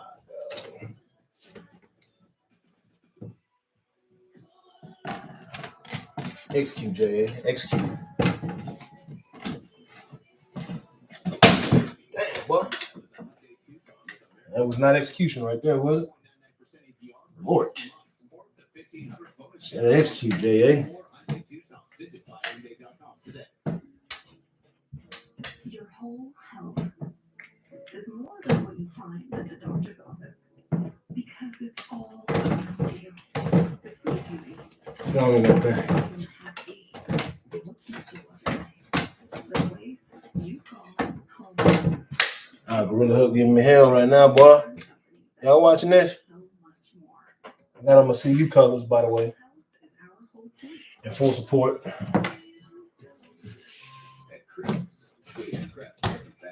In full support of these CU buffs as I redecorate live on camera. Remind me not to do this again.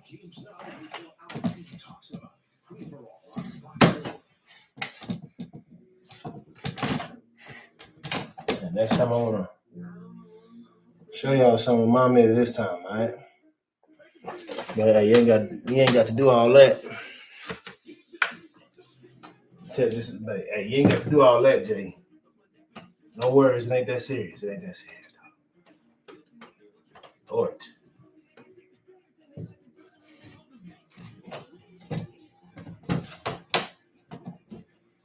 Gotta get that Kobe and MJ back in there, right? Get them right, get them tight. Yeah, we straight. We back in this thing. Can I get a hand clap? Can I get a round of applause for that effort right there? You know, just how far I will go to tell a story. To tell a story. But again, just back to it real quick. Offensive guard. My former offensive guard was Mr. Rodney Forsett, who is now the chief of staff of the Colorado Buffaloes. These are my ties to the Colorado Buffs, as well as Dion, and what he did for us is young men showing up to our sports banquet on his time while he was still playing ball to hand us our first state championship rings, and he's a fan of the guy ever since. So he's legit. He's real. He is who he is on television. There's nothing fake about him. He is a man for the people, a godly man, and I am very proud of what they're doing in Colorado. Had a couple tough past couple weeks, but they're still in this game, man. Let's see how they come out and do with this first possession. They've scored. Was that 2 out of the last 3 possessions they scored touchdowns? So, I mean, they could be building momentum on the offensive side of the ball, right? Shador noticing man coverage across the board, opening up that backside of the defense, opening up holes for him to run. He's got to see that quickly and leverage that and take advantage of it. Offensive stats numbers a heck of a lot better than they did last week versus Oregon. They've given up 333 yards on defense, but I mean, look, USC is going to move the ball. Lincoln Riley is going to move the ball and score points. Hopefully, they can limit them in the second half, and we'll see what happens on this first possession, man. It's going to tell us a lot.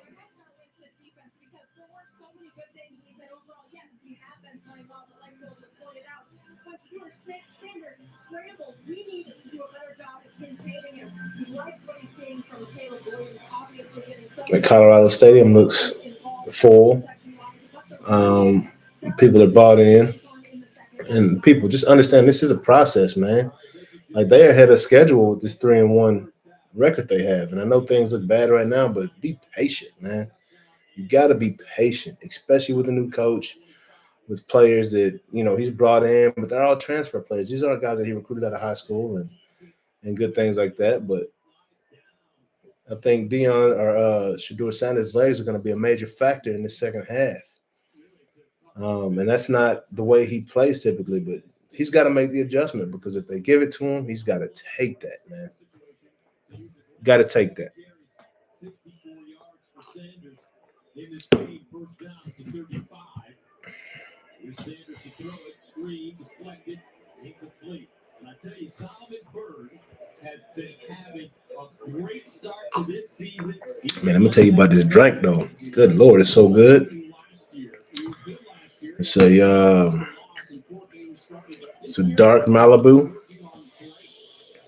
mixed with some Topo Chico and a little bag of Crystal Light or a little pouch of whatever you want to call it, of Crystal Light, peach. Good run, good run. Gives us a doable third down, 3rd and 5.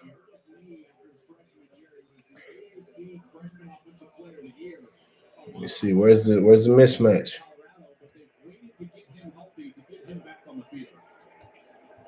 Get to that marker. I get rid of it. Dog it. Oh, line, man. Y'all got to give him a time to get. 3 steps, man. The people are on him. He's got nowhere to go, Sanders, because both edge rushers do a great job. You've got Bird on one side and Muhammad, and then Muhammad finally cleans it up. You see right there, he can't scoot up in the pocket because there's pressure. He can't move outside of the pocket because there's pressure. It's not what you needed in that first possession, Colorado. Bassett punted away from the 15. Michael Jackson, the deep man, at the 26. That's all you had to do in the first half. Still, I'm calling out that first punt. Poor tackling. Poor tackling. Come on, boys.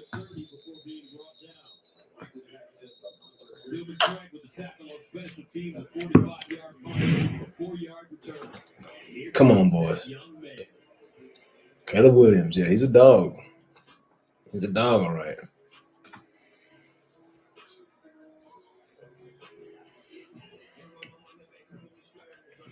One thing I will say, when Shador scrambles, it seems like he doesn't have a real sense of urgency, man.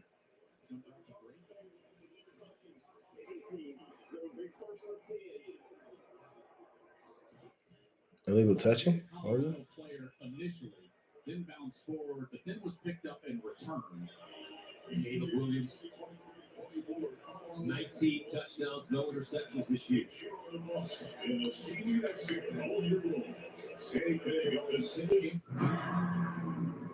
There's DNA. All right, boys. Defense, this is huge, man. Got to have a big stop out of you right now. In order to have a chance, got to have a big stop right now, defense. The new 2024 GMC Sierra HD. Toe itches of the world. Prepare for glory. Sucks the Shiloh was out this week, man. That really hurts. That secondary's down 2 starters right now.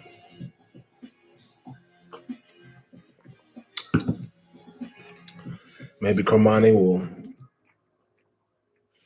show back up. Maybe Cormani will be a factor, man. I know they're disappointed in his effort, but hey, that kid has to be taught how to work. Obviously, he hadn't had to work his entire life because he's been a man. But he better figure it out because he's in the best opportunity possible. And, I don't see how the grass could be greener anywhere else. You're playing with Dion. He's going to work with you. He's going to love on you. Obviously, he wanted you to come. So I hope Kamani starts doing the things necessary to be great and not to continue to be good, right? Nothing stays the same. So if you're in that skill will always beat talent. So if you're a naturally talented person that is great, you have a head start. But if you're not willing to put in the work to obtain the skill needed, if you're not willing to put in the work to continue to evolve and progress and become better and better each week, it's not going to work out for you very well at the end of the day. I can't tell you how many 5-star athletes don't make it to the league. You know what I'm saying? It's numerous, right? And it's not because they didn't have the ability, but they didn't know how to be a professional. And that's why it's called professional athlete. Back at it. What's his first down gonna look like? Back to the run. That boy. Good job. Good stuff right there, D. Good stuff. Absolutely. It's a run coming.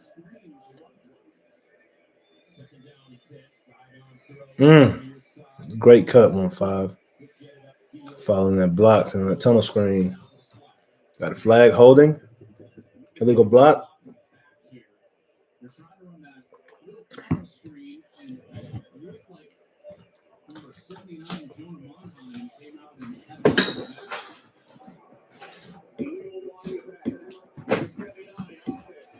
Can't do that.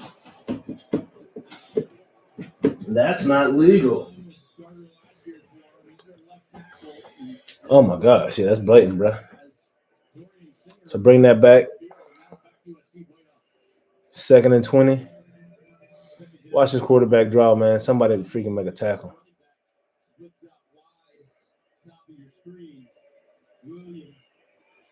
Wasn't a draw, but he can definitely take off.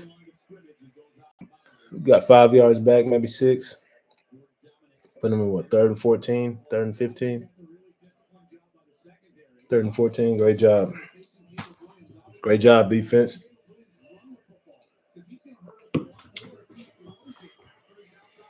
Yeah. Need a stop right here, defense. Offense, if they get this stop, we need you to answer back. No foolish penalties, no late hits on the quarterback. Great job, defense. Way to hold. Way to hold, boys. Way to hold. Great job. Way to show up, Buffs defense. Y'all showed flashes in the first half, so I know it's possible. Now we got to be more consistent with those stops. We're going for a pump block. No.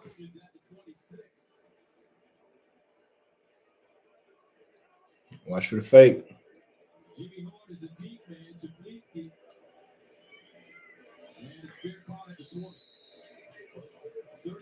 All right, offense. Shador. That's how you're grown. Make up your mind you're gonna be grown and do something with it. You know, we saw the tension between Caleb Williams and Shador Sanders, and I love it. You know, that's what it should feel like. You know, a very competitive room at media day is what I'm talking about. Caleb, Heisman winner, knows he's the man. Suddenly has this new kid on the block coming out of HBCU, Shador Sanders, well known through his father's name and just through his success alone. Shador won, I think, 4 state championships at Trinity Christian Cedar Hill, and did a heck of a job at Jackson State. You know, winning the SWAC. They could never, you know, they lost twice to South Carolina in that bowl game, but you know, it's, you know, he's made a name for himself. You know, his father has proclaimed him as a Heisman candidate, along with Travis Hunter. I believe both of those conversations are out the door, unless he can have a Heisman-esque second half and make a comeback. But it's going to have to, you know, it's going to have to be a complete team effort with the defense as well, stopping the other current Heisman Trophy winner, Caleb Williams, on offense. It's just tough, man. It's been tough. It's been a tough day. They got a tough road ahead, but they absolutely can win this game. It's going to take execution. It's going to take discipline. It's going to take 11 guys that believe in one another. And like I said, execution to make it happen. So let's see what happens, man. Caleb Williams is transferring to High noon. What do you feel this drink? Topo Chico. That high noon's pretty good. I had some in Atlanta. Pretty little tasty little beverage. This is wild, man. Got no CU Buffs fans over here. You know, let me throw a couple little posts out here.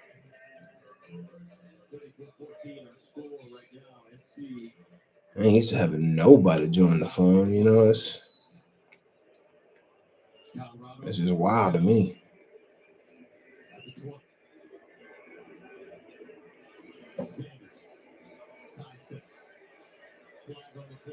Sanders buys time. Sideline throw incomplete. But there is a flag. I think they're going to get a hold here on the left tackle, Christian Lichtenham. Left tackle, you've been felling us today, big dog. And I don't even like, just call out the young bucks like that, but my guy, you have been struggling today. It has been a long day for you over there.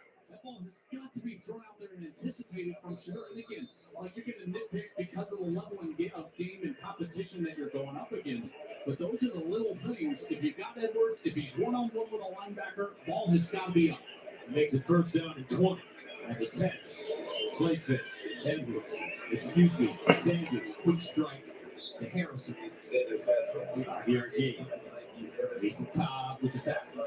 They've been able to run the ball pretty well today, all things considered. But when you back up like that first and forever, it takes the ability to run out of the equation. The one thing they could do, though, Sanders has got to be aware of his ability to scramble. Second down at 15. Sanders again, this time his receiver had not broken out of his break. Devon Antonio. Man. And that brings up third down long. Come join this watch party. Let's talk a little smack. Need to see what happens, man, right here. Offense, man. Y'all are letting that defense down, bro. Time and time again. They get you guys the ball back after a great defensive stance, and then y'all just come right back 3 and out. Come on now. I don't know what you're going to pull out of your freaking hat right now, but we need a trick.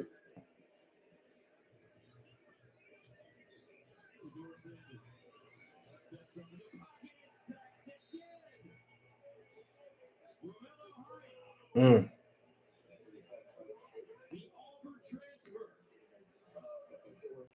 Mm. A loss of 7. Romello is going to line up on that left side. He's all the way on the left side. Once he's going to loop back in, and he's going to finally get home on Shador. And there was coverage dropping back, nowhere to go in that long-yardage situation. Hyde had a sack last week against Arizona State. Bassett running out of the back of his own end zone. Jackson wants a shot at it. Go for that ball. At the 45, 48-yard punt, 2-yard return. Let's see. We'll start with great field position. All right, guys, you ready? You ready for this? Okay, let's take a look at Caleb Williams and the arm talent. The arm angles that he can throw it. There he drops all the way down. Sidearm. That one's more traditional, kind of the 3/4, easy curl route. Rough, man. Rough. All the way back and can still throw the ball with velocity down the field. That's just a small snapshot of what this guy can do. Coming into this half, he had completed his last 12 passes. He's efficient. He doesn't turn the ball over. He's athletic. This is why we all rave and rave about this guy. First down at 10 at the 45. Williams, another sidearm throw as he slings it to Washington. Washington slipped it. Come on, man. When did they start teaching all that kind of stuff? Throw it sidearm. You don't teach that. That's why everyone loses their mind over Caleb Williams. You cannot teach that. Watch how quickly he can make a decision and then the ball is out. That's just pure talent. God reaches out and turns this guy's right on into the play. Right? And it's just like Yeah, that's that Pat Mahomes stuff right there, dog. Second and 1 at the 25. What is going on? Williams over the middle, and it's caught. these guys have grown up watching guys like Patrick Mahomes, and even to a lesser extent, guys like Josh Allen. Buffaloes call a timeout. Caleb Williams just getting started here in the second half.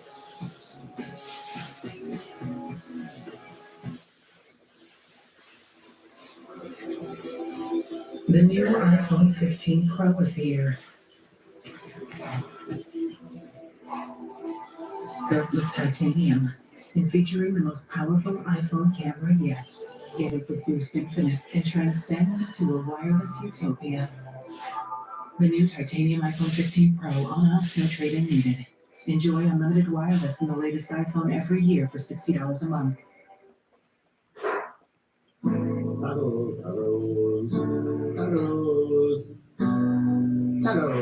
Tacos, or some pizza, wings, or some other food that rhymes with pizza.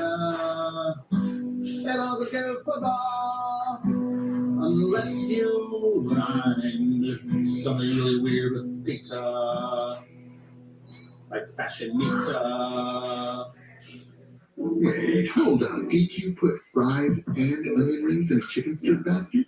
I mean, you got fries and onion rings together. But is this for real? Come on, man. This is really real.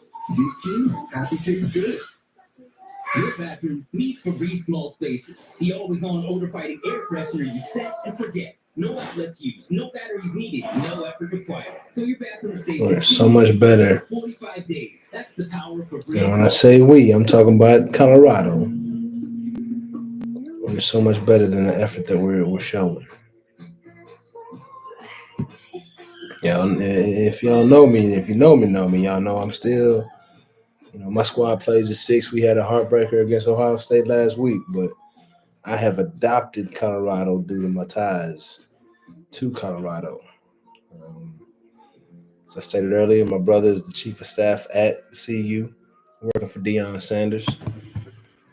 Ray Forsett, it's my brother, it's my guy. I'm good with Deion. Deion, as you see, he signed my name to a picture in the back here. Handed me my first state championship ring, as I mentioned earlier.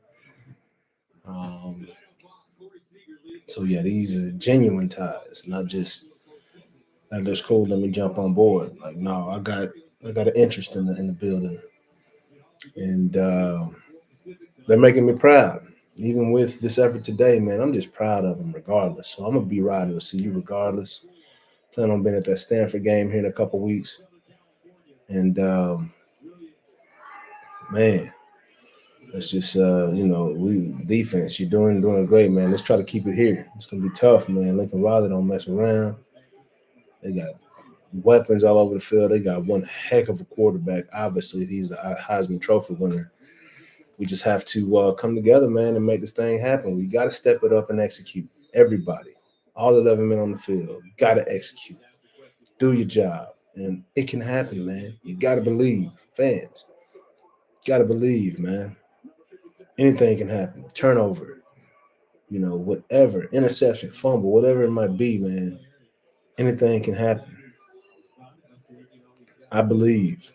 That's why I got the glasses on, because I believe. Leave a comment. Let's talk about it.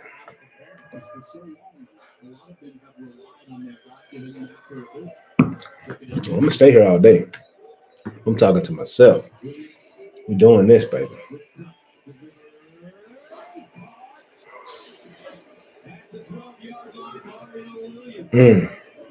2 OU boys. That was his favorite target at OU. That play took a while to develop. Haven't really been getting much pressure on the quarterback the past couple of weeks, man. And this guy, that boy defense, that's what I want to see. Boys swarming to the ball. Just let me see some effort, man. He knows he's got the matchup, but he's reading the defense perfectly because the coverage was even with his wide receiver. So he throws it to the back shoulder so that his receiver can adjust. Oh, that's my guy falling like that. The downfield coverage and giving his receiver the best chance possible to succeed. Mario Williams caught 40 balls for 631 yards and 5 touchdowns a year ago. 2nd and 4 at the 6. In the end zone, incomplete. And boy. That boy Kamani, show up, baby. Everybody wants to see that young man succeed. With the breakup. Seeing a little emotion from the youngster right here. This is good coverage. Watch him make up the space and then get that right arm into the catch radius. And it's an incompletion. Great job. Showing something to his Hall of Fame coach. Great play, baby. They're going to come back at you because you came up like that. You got to know that. They might run at you. They're going to come back to you. Oh, Brennan Rice, former Colorado, 2 touchdowns.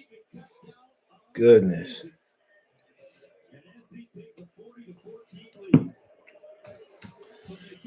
Oh, that's a backbreaker, man.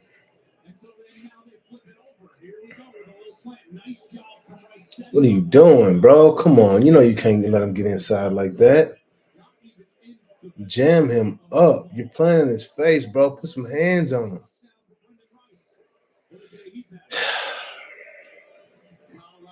Like, understand where you are on the field, bro. Like,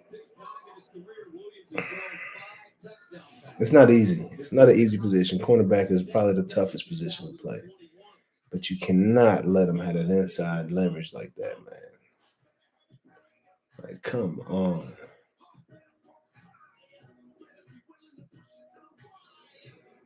That's a backbreaker. It doesn't. Because it's about you. You who forgot to charge your phone. Shador, you got to do something, man. Like, you flashing your watch and all this other stuff, man. I love it, but you got to do something, though, man. You got to show up. You can't just be all show and go and talk, man. You got to show it. Show me something.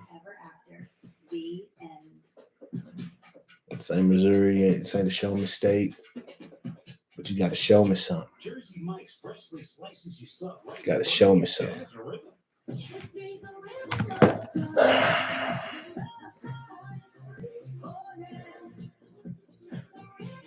It's just an unfortunate performance right here, man.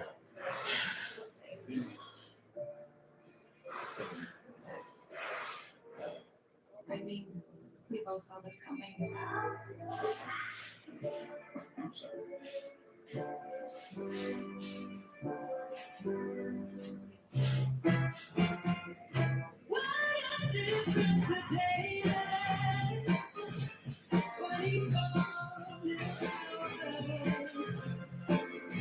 We love our house. The outdoor space is great, but we do have invasive weeds. I think we got in the house. I think you're right.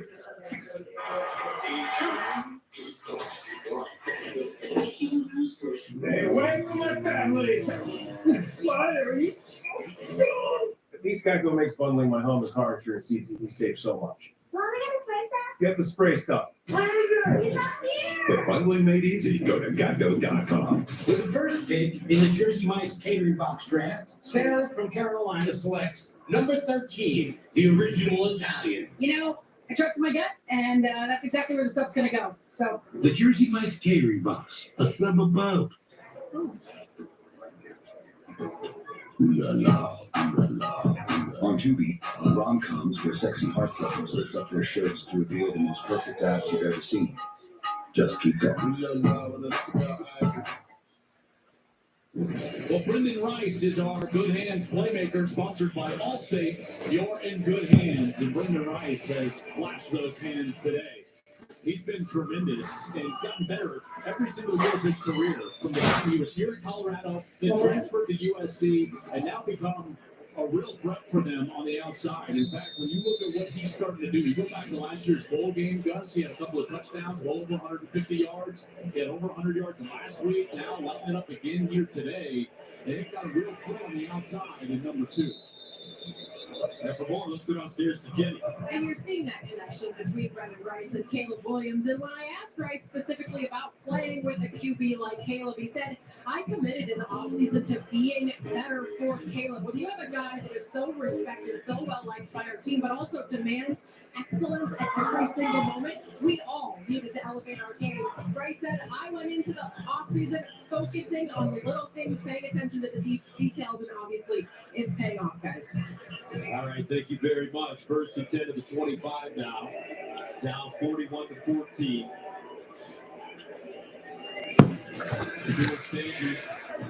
Shador, go, get upfield. Take it, go, take it to the house. Yes, sir. That's what we need. Plays like that right there is what we need. It's exactly what we need.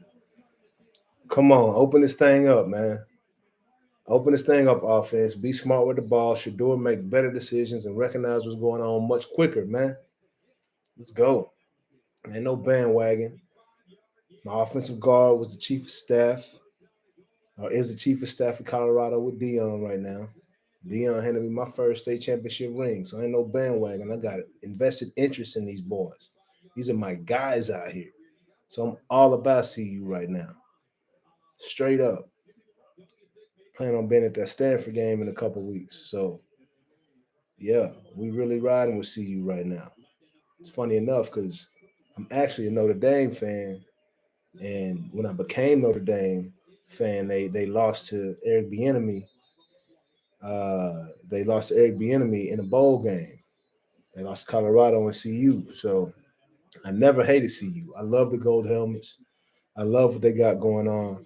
But I'm just letting y'all know my history with the Buffaloes. It's been forever, right? I know about their past. I followed them with Cordell Stewart and Hagan. But yeah, my high school offensive guard is the chief of staff out there right now with Dion. I plan to be out there in that Stanford game in a couple weeks on that sideline with my skull buffs on, my Buffalo gear, chilling. So, yeah, it's real, man. Gotta believe, man. Gotta believe. Gotta believe. This game is far from over. What's up, baby? Oh, I had to do that to block the sun. Yeah, you can take it down now, though. You look so cool with your Ray Charles sunglasses. These are my Deion Sanders, not Ray Charles. These are Deion's.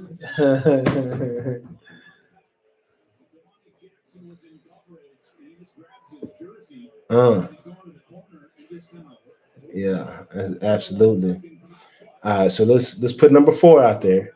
Okay, let's put our big target out there, and let's run that play with him. Put number 4 in the game, and give him a jump ball.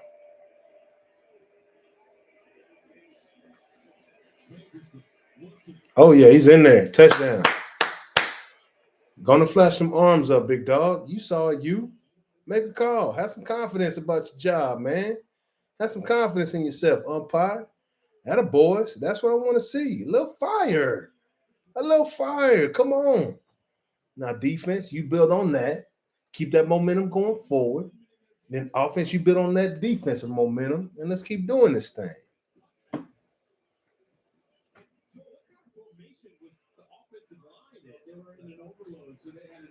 Yep, unbalanced offense. I love it.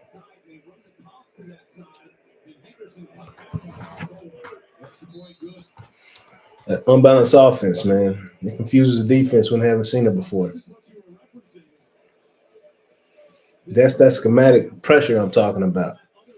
You beat big teams and better, more talented teams with scheme.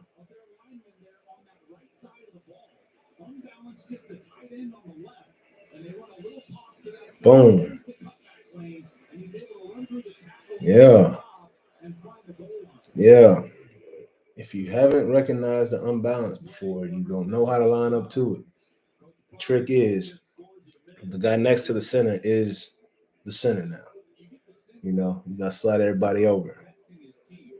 But that's an IQ thing. It's an IQ thing. I love it.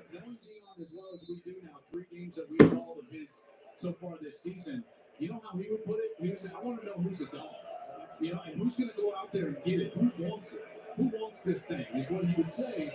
And now you've got guys out there. Ormani makes a play. You've got Omarion Miller that makes a play. You've got some youngsters in there. That's what this coaching staff is doing here. 41-21, third quarter. You'd love to get back to the game, but more so, You want to know what you got moving forward if you're Deion Sanders in the middle of this, let's face it, experiment trying to bring in so many new players in 1 year. Remember, year one, game number 5. And I think that gets lost amid all the conversation about Colorado. And Gus, you and I hear it. For a team that won 1 game last week. And by the way, it wasn't like they were competitive in many other games. They lost by an average of 20. Energy is infectious, baby. First down, though, for Caleb Williams. Great job right there. Let's go, defense. Let me see how y'all answer that, man. Let's see what this team is about. Let's see that pride, man. Oh, that tackling. We have to make those first tackles. Break down, let that swarm come. Got to make tackles, man. Let's go. Believe, baby. Bobo, I tried to add you, man. I don't know why it wouldn't let me add you onto the chat. I don't know what it was, man, but they wouldn't let you come on in. But it's all good. I had to take off my specs and go put on my Dion's, you know. Oh, he's out of bounds. That's incomplete. He's out of bounds. That's a great effort, though. Man, Caleb Williams is a problem. That guy, yeah, he is pretty freaking good. He only got to have 1 foot, but he's out right there. He's already out of there. Need a big stop right here, defense. You know, let's keep this momentum going. There's plenty of time on the clock is the thing. You know, it sucks that we wasted that first possession of the half, which could have cut that gap. And they went down and scored. Then we came back and scored. But when I say we, I'm Colorado, this is bias over here. There is a bias in here right now. An absolute bias in here right now, man. So let's see what's going down. Don't let him. Nathaniel. Pick. Oh. Did we get a pick? It better not be no offensive, pass interference call.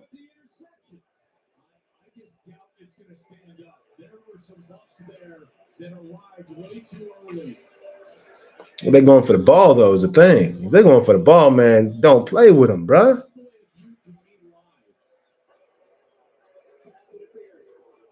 Oh, come on.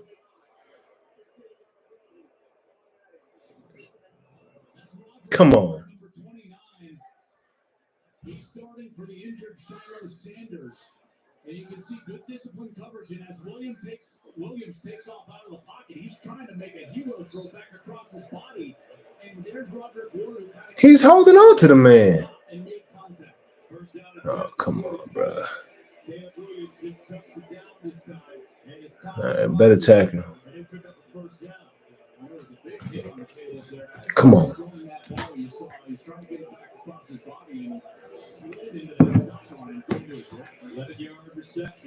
Boys got energy in this half. I love it. That's what's been needed, man. An injection and an infusion of energy. That a boy. Good coverage, 3.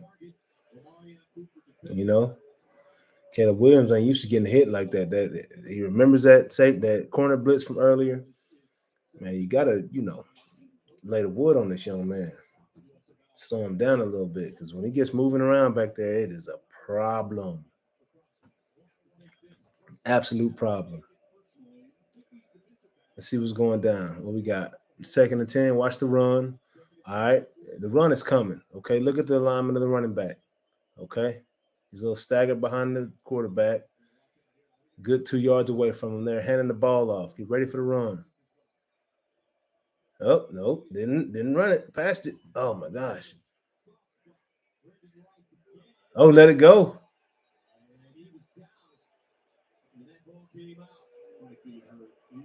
He got stuck. Concussed.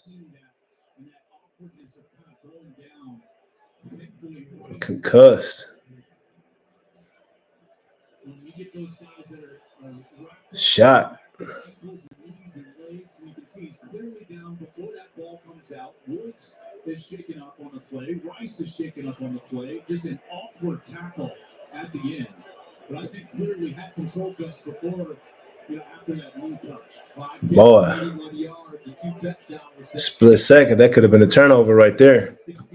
Straight up. It was almost bad for them boys.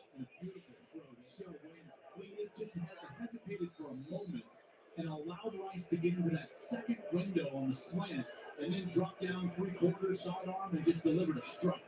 First down. At the Colorado 27. Marshawn Lloyd changes sides. Williams gives it to him straight ahead and is gobbled up. Quickly, Gobbled.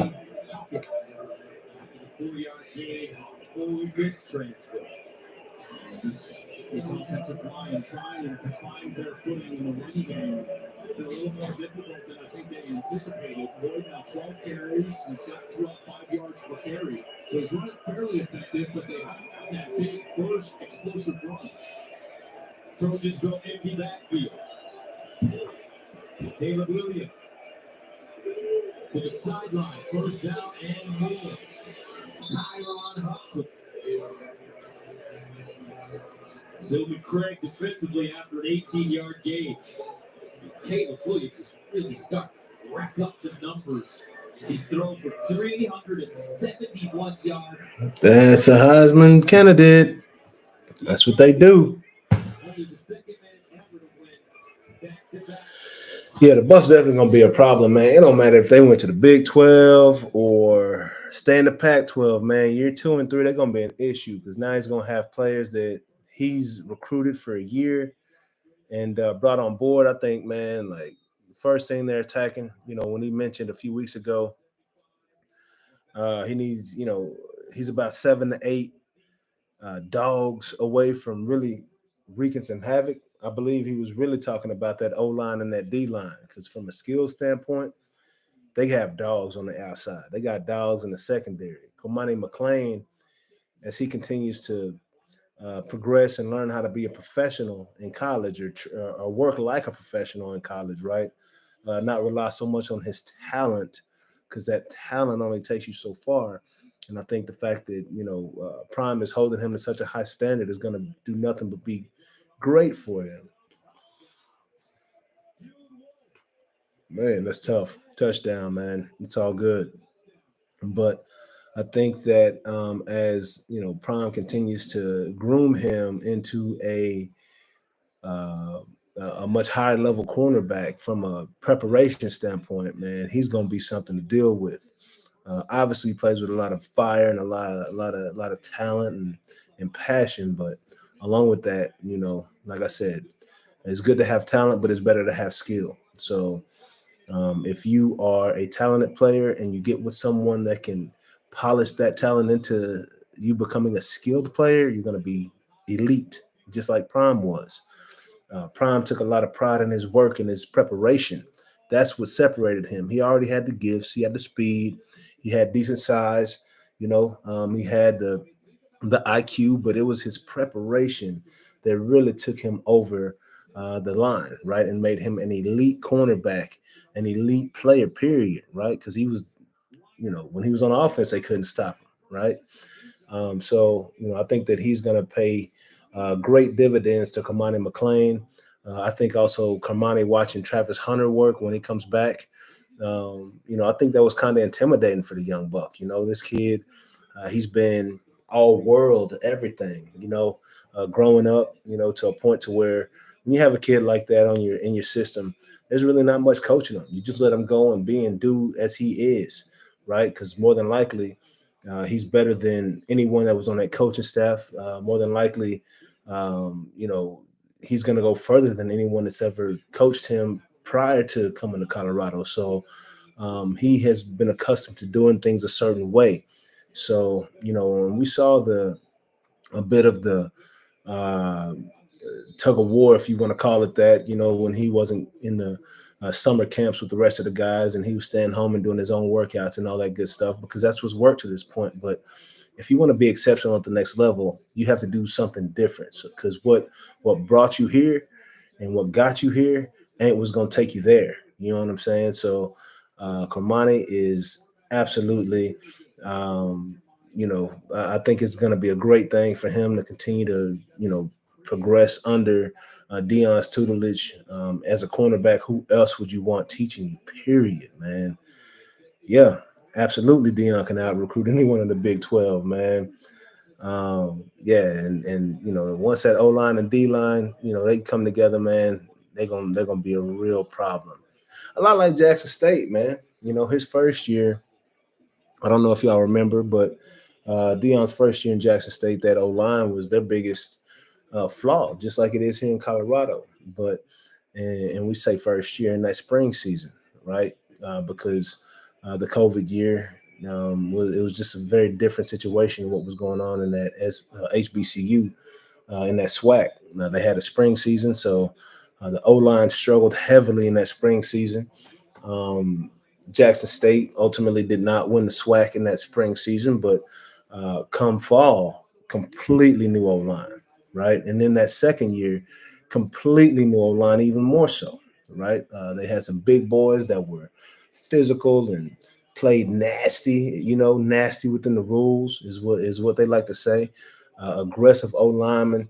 That's what you want. You want some big. You don't want just big boys, just big boys. You want some big boys that know they're big, right? Big boys that know they can dominate you when you come across from them. So, finding those personalities and those guys that want to protect that quarterback and take pride in doing their job. Right now they have some big guys that just don't have the ability to hold off these other talented ends and defensive players. Who is that? That a boy, 14. Come show up, baby. Travis Hunter ain't here, but hey, we still got more talent over here, baby. I see you, Miller.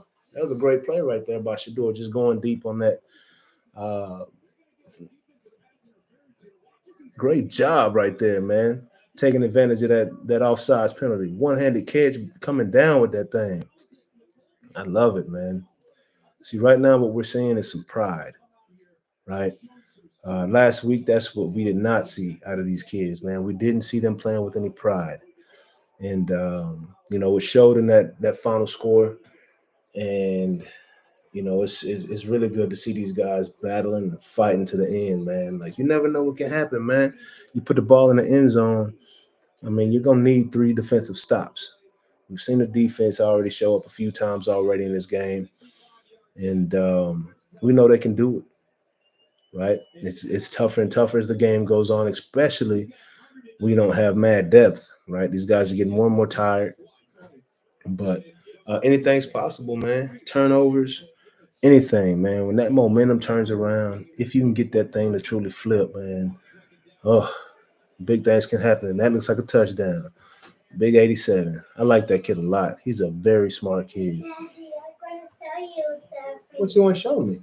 Come here. You bring it. Can you bring it to me? Yeah. All right, bring it to me. My son would have shown me something. Big time touchdown right there. Great play call on the tight end screen. Great job with that catch, 14, fighting through that pass interference, making that play happen. Are we going for 2 right here? No, it wouldn't make sense to go for 2. What's up? Oh, that's sick, boy. Who is this? My son loves Gangster. It's Gangster. Gangster. Oh, it's like so. My son loves monster trucks, so he just went and got him a new monster truck, man. While I'm watching the game, he's getting new monster trucks. That a boy, I like it. We'll play with it after the game, okay? It's like the same. Yeah, I know it is. That was cool though. I haven't seen Gangster before. I wonder why they're going for 2. I mean, what advantage? What's the purpose here? I mean, I don't really understand the point of going for 2 right here. Somebody, if y'all know why they're going for 2, please explain it to me over here. But yeah, he can out recruit anybody. Pac-12, SEC, Big 12, Big 10, it don't matter. They can all be out recruited by this man. And man, if I'm a college kid, Colorado's where I want to be. I mean, they've been on national television every week. Only other team that, did he come down with it? Yes, he did come down with it, and he got a foot in. Yes, he got that foot in. Go to the replay. He got that foot down. I tell you what. Number 14 is it has showed up right in his opportunity. That's what you need, man. You get an opportunity, you show these people that you can play ball, man. You make plays. You don't wait for things to happen. You make plays. Ooh, is his toe out of bounds? That looks in. That's a catch. I'm biased. I'm biased. And yeah, I hate USC. I'm Notre Dame too. Like I said, when I became a Notre Dame fan, they were losing to Colorado in the bowl game. When Eric Bieniemy was back there balling, you know, they said he's out of bounds. Ah, yeah, I saw his big toe on that white line. I'm just being biased over here. But I don't know why they even went for two right there instead of kicking the field goal. Right now we're down 21 because if we score 3 touchdowns, and I don't know the logic behind being down 19 versus 20. I don't understand that. Coming back to it, and that Let's time see, he does man. not get batted down. They get the corner block, and Harrison is in for a touchdown. Yeah, possibly. That might be it. I appreciate it, man. I don't know why. Um, I don't. I mean, it's a lot of game left, man. I've seen crazier things happen. I've seen teams, score a lot more points in 21 in one quarter. But this defense has got to step up right now. I'll tell you that much. But hey, number 14, you have made a name for yourself. Shador has a new target that he can rely on. Looks like, at least in this game. Thing about sports is, not just can you make the great play, but can you be consistent? Can you consistently make the regular plays, right, along with the great plays? So I don't know what his practice looks like. I don't know what's going on, but hey, he's showing up today. He made a play against that pass interference call. That was a very difficult catch right there with 2 men on him in the end zone. Unfortunately, didn't get a foot down. Take that inside shoulder, big dog. Oh, ball back, pick off. That's what I'm talking about. You see, you never know what happens. They got the ball right back, right? That a boy. Great job, 7. Is that number 3 for that guy? Is that his third interception of the year? Great job. See that momentum. That momentum. You can't see it. You can't hear it, but you can sure enough feel it, baby. You can feel that momentum, man. It's like wind. Momentum is tricky, boy. When you get on the right side of that thing, man, everything can change. Confidence changes, belief changes. Things just start to go right for you. So this is great. Great for the defense, for one, because they get to get back on the sideline and get another rest, right? And, right now they're grooving, right? Now we need that offense to show up and get upfield. I need y'all to get more north and south with y'all's plays, man. Earlier when I saw Shador was 8 for 19 yards, I was like, how? I ain't never seen a stat like that in my life. A quarterback. But 100% for only 19 yards passing. That's less than 3 yards a play, bro. A pass. That's like Zeke Elliott's running stats from last year. You know what I'm saying? I ain't trying to pick on Zeke. I love him. He's just on the enemy team tomorrow here in Dallas. But yeah, back to these Buffs, man. This is the time when they can really take advantage of defenses, right? Second half, when their physical conditioning starts to come into play. These USC boys, are they in shape? You know what I'm saying? These LA boys, they've been out partying and things like that. How serious do they take their conditioning? No. I know Jerry Rice's son probably running hills and things like that, but what about the rest of the team?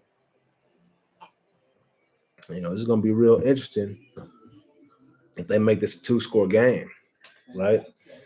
Caleb going to come back on that field, but that momentum is going to be against him. Crowd's back into it. A much louder environment. It's tougher to play in that stuff, man. And hey, I'm very impressed with Folsom Field and how these fans have woken back up. It's like they rose from the dead. Undertaker, when Undertaker come back, gone. Boy, rise from the dead, dog. Are you OU fan? Yeah, boy. MC still with us, bro.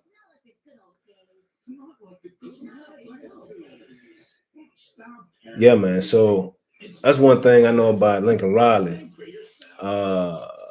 He could care less about defense. He gonna try to outrun you. He gonna try to outgun you.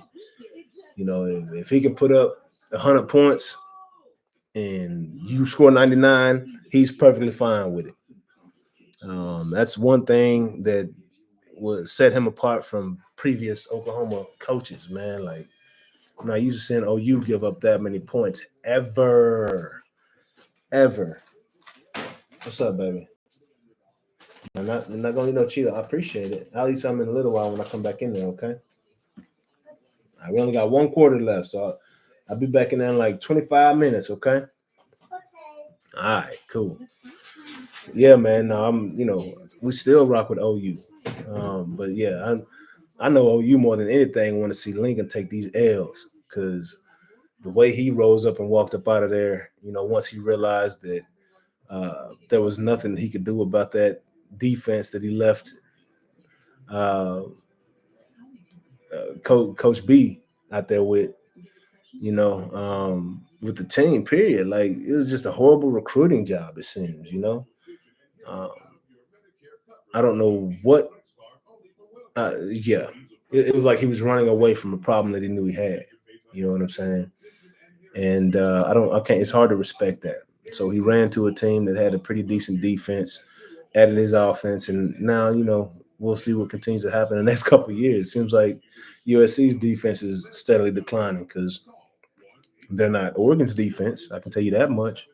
Oregon was out there balling. Look, to me, and I see people keep bringing up University of Washington in this, when they talk about the Pac-12 as being the top dog in the Pac-12, but Oregon was really impressive. Now Bo Nix, he's been in the college football for about 12 years, seemingly.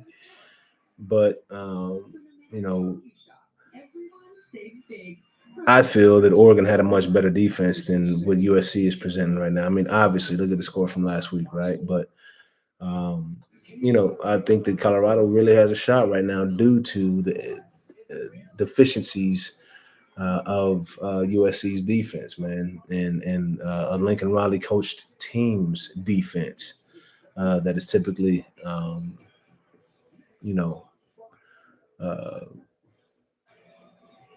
not.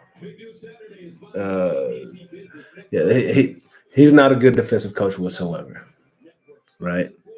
Whatsoever, man. So, but yeah, man, how you feel about as an OU fan? How do you feel about Colorado coming on the scene the way that they have? Have you been paying more attention to Colorado? I know OU fans are loyal to their soil, and I can't blame you. I love it. I've actually come to grow and respect OU a lot more through, dealing with Mark and just being introduced to the OU fan base. And, hell, like, I didn't even realize it until the AP voted OU as the #1 football program of all time. That was crazy to me. But how does, as an OU fan, an OU loyal fan, Reginald, how do you feel about what CU is doing and what Dion is doing, man? I'm curious to hear. And are you watching? Because as far as I know, OU don't care about nobody but OU. Do you like what's going on? His style, like, are you impressed? Are you watching? It's pretty cool, I think, to see.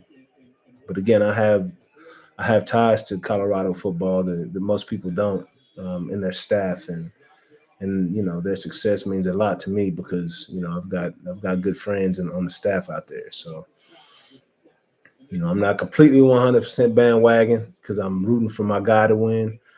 Again, my offensive guard from high school is the chief of staff for Colorado's football team. Great play call with that reverse. Make that cut. Oh, yeah. That boy Jimmy. Get that boy Jimmy going, man. I like Jimmy Horn Jr. Attaboy. Attaboy.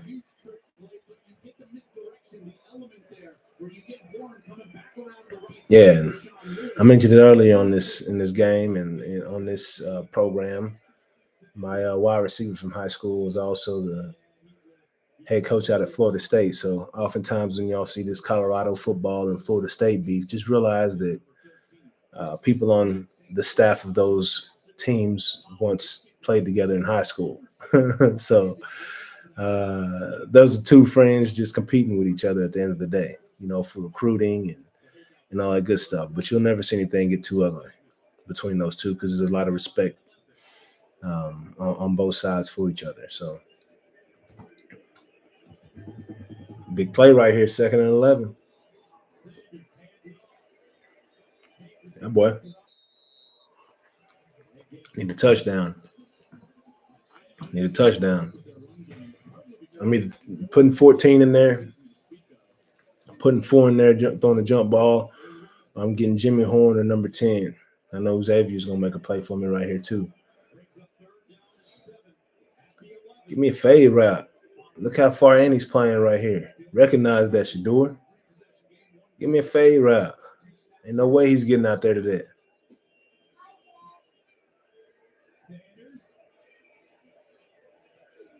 What is that, bro? What kind of... What is that? A field goal's not going to do anything for me.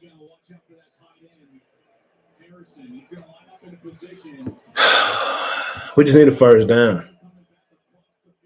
Just need a first down. Just need a first down.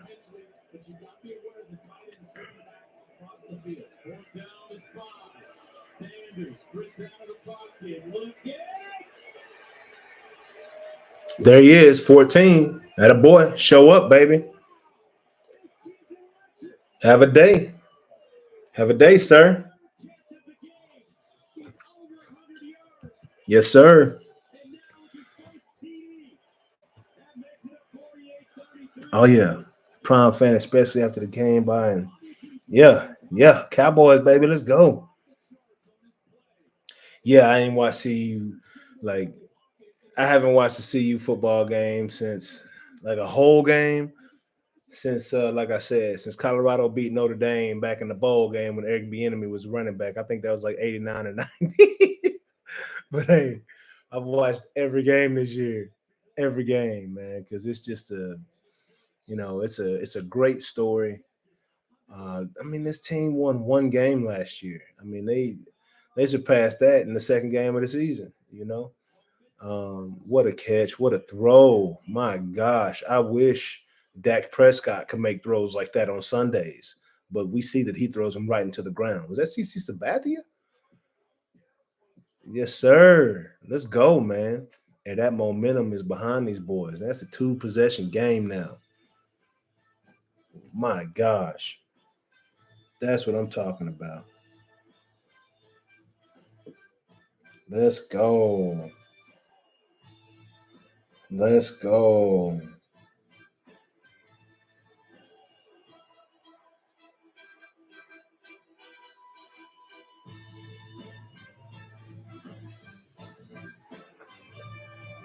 Let's go. Great job right there, man.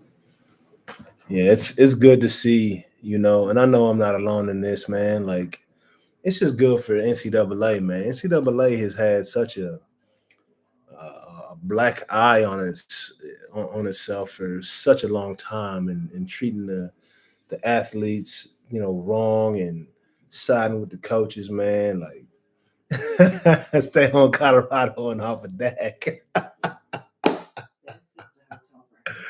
Hey, you already know, man. It's crazy. Yeah, I watched the whole game last week too, man. I watched the whole last week too. The whole game last week too, man. Oregon did some messed up stuff. You see that little locker room they had them boys in? They had them walking all across the campus to get to the field and put them in a little locker room where these boys are sitting knee to knee. And that was just some, like, have some class, man. Like, I lost a lot of respect for Oregon's coach last week. It's like these dudes are attacking Dion. You know what I'm saying? Like, they just mad because he's doing what he's doing, man. He's changing the game. He's not having to come in. Like, Dion don't have to come in there and go by y'all's corny rules. Like, man, he knows how to be a professional. He's the professional's professional. But hey, it looks very different than what you guys are accustomed to and what you guys have taught. You know what I'm saying? But his guys are still buttoned up. They're still walking into the games with suits on, right? It's just not that old school mentality. And I'm going to leave it at that. It's more than one way to skin a cat. And Dion is definitely showing that, and he's breaking this thing through right now. He's showing you how to reach these kids. He's showing you how to get through to these kids and coming to their level humbly as a servant leader, but still guiding them because he is a father. And man, we need more of that in this world. Alone, talking fathers, straight up, and I'm gonna leave it at that. But yeah, it's been a pleasure to watch this whole Colorado Bucks experience to this point. See what this defense does, man. I stay out for Dak for you. I stay out for Dak for a little while for you. You know, he gonna have to show up tomorrow because Belichick defense ain't gonna be easy neither, bro. And if he loses to the Patriots, man, hey, where my boy number 5 at? Hopefully, hopefully Trey Lance been paying attention in practice.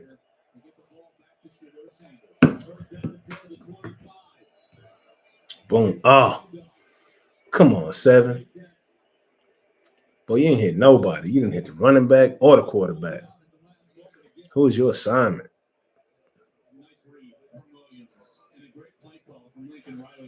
Yeah, solid play call. I don't like 7 blitzing. He looks scared to hit. If I'm blitzing with a DB and I'm Colorado, it's gonna be number 3. 7 ain't gonna get the job done. He went in there tiptoeing earlier when he came in on the blitz. He gave up a big play. Trying to avoid blocks, man. You coming off that edge, you got to run through things. Yes, sir. There he is. Wasn't scared to make that tackle.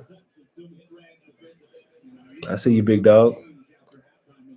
Man, why you got to put Dak on the screen? All the Cowboys. He ain't the one. Get him off my screen. So no Mac versus Dak game tomorrow.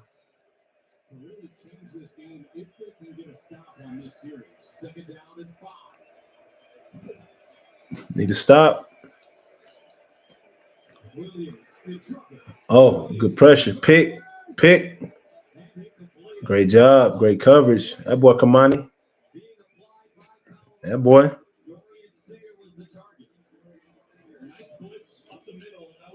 Got to put that pressure on him. 3rd and 5. What we going to do?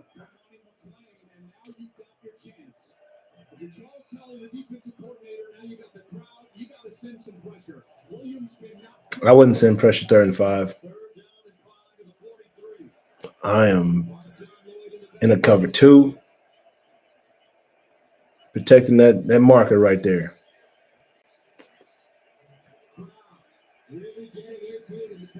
Yes, sir. Let's go. 12th man, baby. And momentum. Oh, my gosh. Oof. Massive momentum swing if they can get this stop right here. Massive momentum swing if they can get this stop right here, man. My gosh, this has been a heck of a game so far. See you, Buffs. I love your fight.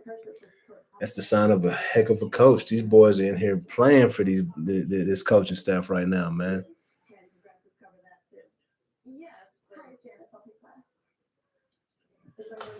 Oh my gosh. And who y'all got in this fight tonight, man? Y'all got Charlo or Canelo? I'm watching. Definitely watching the fight. Just during the commercial break, gotta bring up something. But you know, it's a good day for sports, man. Good day for sports today.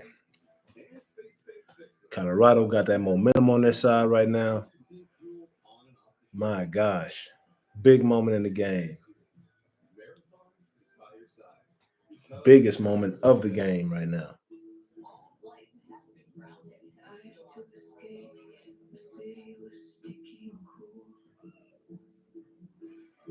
Maybe I should have called you first, but I was trying to get to you.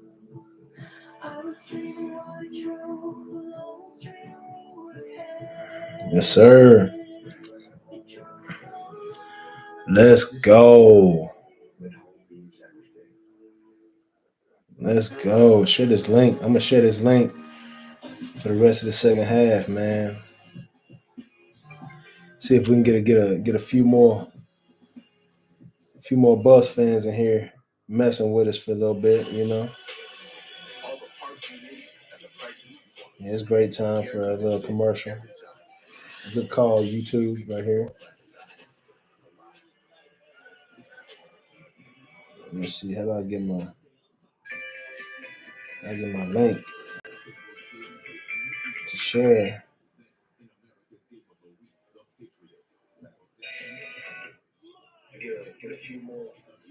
Copy that link.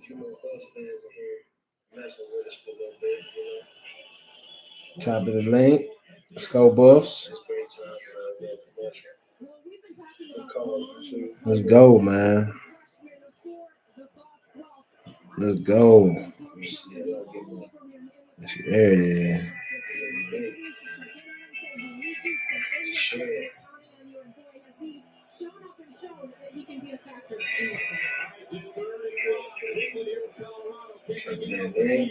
Yep. There we go. No, sir. Incomplete. He caught it? Yes, sir. Got a 4th and 5. Big call. What they gonna do right here? Hey, y'all gotta watch out for that fake punt too, man. Gotta watch out for the fake punt.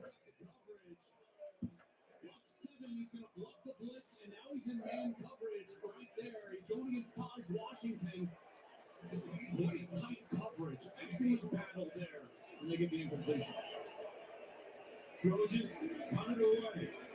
4 deep. Lets it go over his head and into the end zone for touchback. So how about this, folks? 10 minutes and 29. Let's go, man.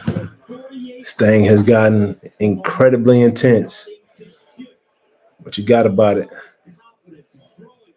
Yeah, Mr. Miller, whoever you are, you're a freshman. You got a freshman in the game balling right now, man. I love it. I love it. Omarion Miller. Yeah. Making plays, man.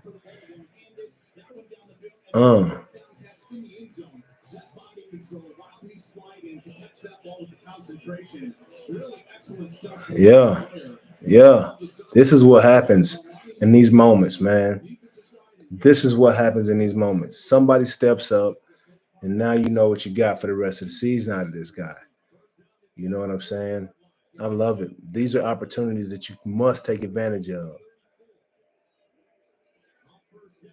Ugh, stuffed. Hey, come on. What is that?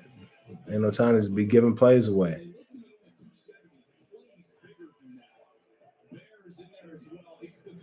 Bigger than 270? I mean, that's a big kid. I'm sorry. 270 is a big kid.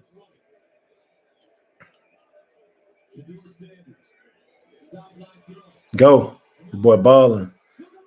Let's go.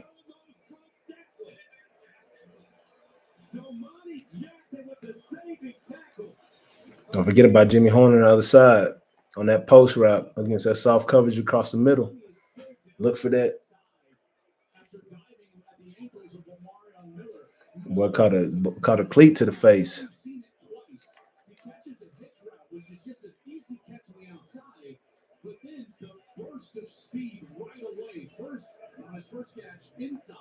That's a good looking kid. Yep. Catch that cleat up under the chin, did you? Bap. Yeah, you did. Yeah, you did. Who's this, man?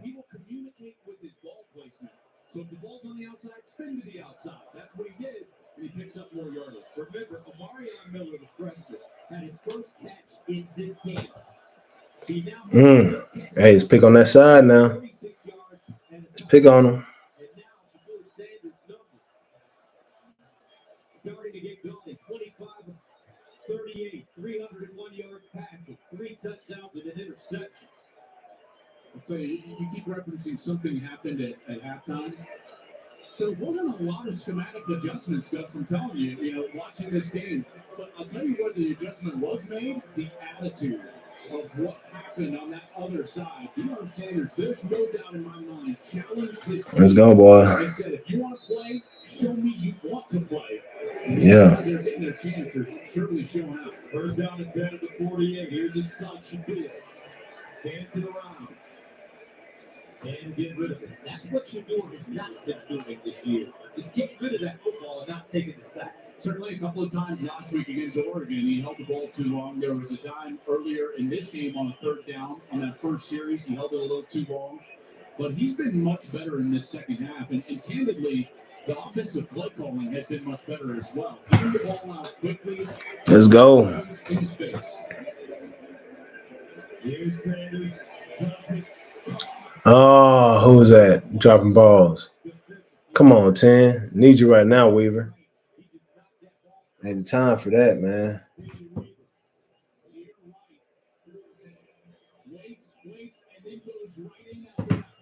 Oh, that's tough. That's tough. Come on. Here we go.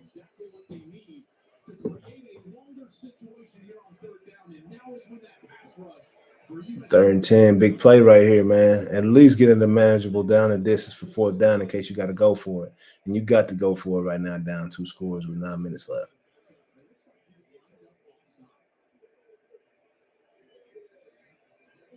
Go. That boy. I'm getting banged up. Hang on to that ball, boy.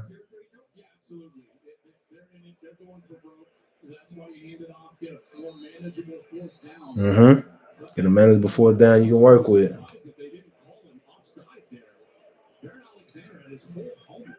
Basically in the neutral zone, and it wasn't called. But as it stands, now Colorado will have a 4th down and 5. 48-34. Timeout on the field. Back after this. Ever since we started looking for a better cashback credit card. Options have been coming out of the woodwork. Exactly. A nerd wallet? We can help you make the smartest decision. I'm sorry, I'm going to either Jimmy Horner Hankerson right now. Got to. No questions asked. One of those 2 players has got to get the ball right now. They have been consistently making plays for me in the second half when it counts.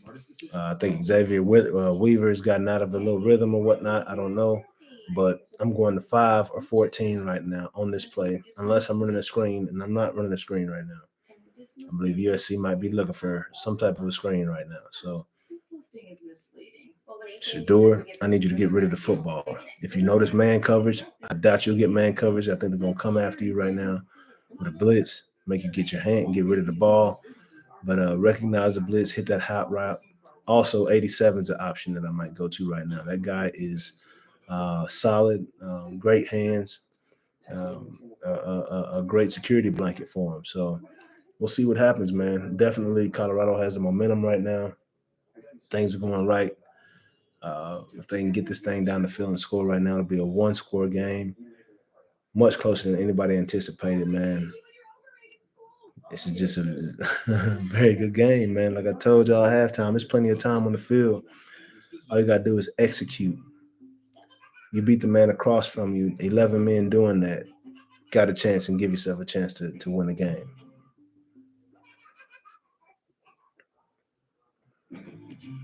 Man, what a game. What a game. What are y'all's thoughts on this game, man?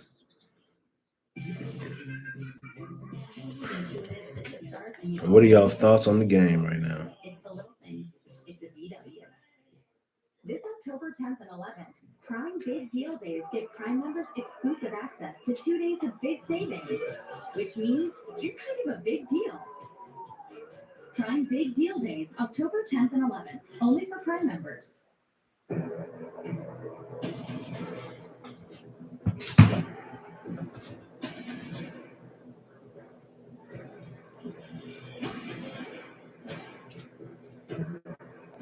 High drama. Here in Boulder. A big 4th down and 5 coming up. Keep your eye on that kid, number 14, Omarion Miller. Huge breakout performance for him. He's still playing bump up top. Get by him. Oh, my gosh. Can't do that. Great defense by USC. Benton, Solomon Bird. 3rd sack of the day. Shador, you can't do that.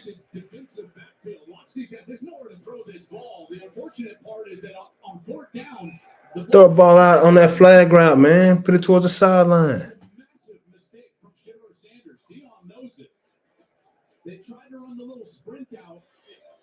It wasn't there, but the ball has to be thrown. Even one Gotta throw the ball. back to the backside. It looks like he was trying to go back to Omarion Miller. Have to throw it. Cannot take the God, dog. That's some Dak stuff right there. Had to throw that in, huh? Had to throw that in.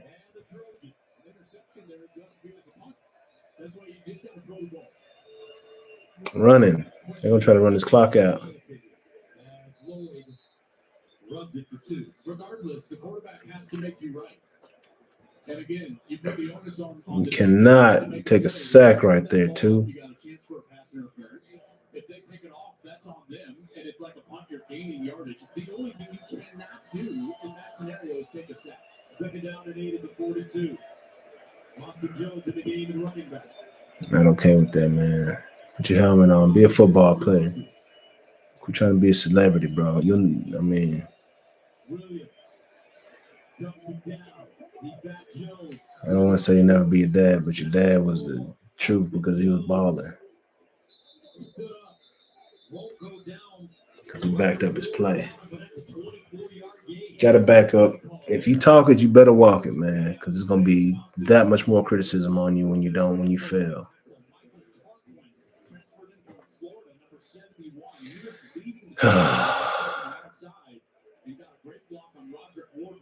They're going to run the ball.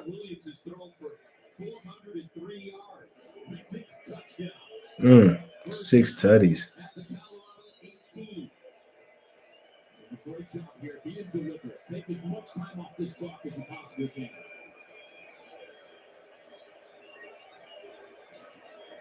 Caleb Williams. Hands it to Jones. Trying to get outside. Good job. Good job. But to turn him back in. Austin.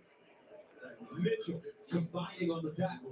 They did a nice job there. And again, USC doing exactly what they should do. Keep the ball on the ground, get this clock moving, and then Caleb Williams, even though they're not huddling, they'll control this clock. And there's no way to snap this ball until they get down inside of 5 seconds. See, he's just got his hands on his hips. They're running. 12 or 10, he'll start to look over and go, okay, now we got to see what we've got going on from the play selection. Second down and 9 to the 17. Nope. I can't believe they're passing the ball.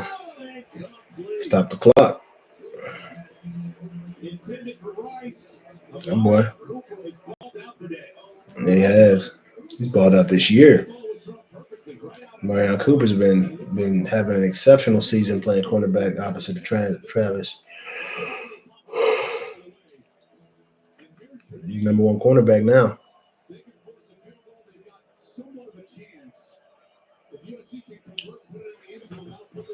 3rd and 9. I mean, you can't give up no points, really, but you definitely can't give up a touchdown right here.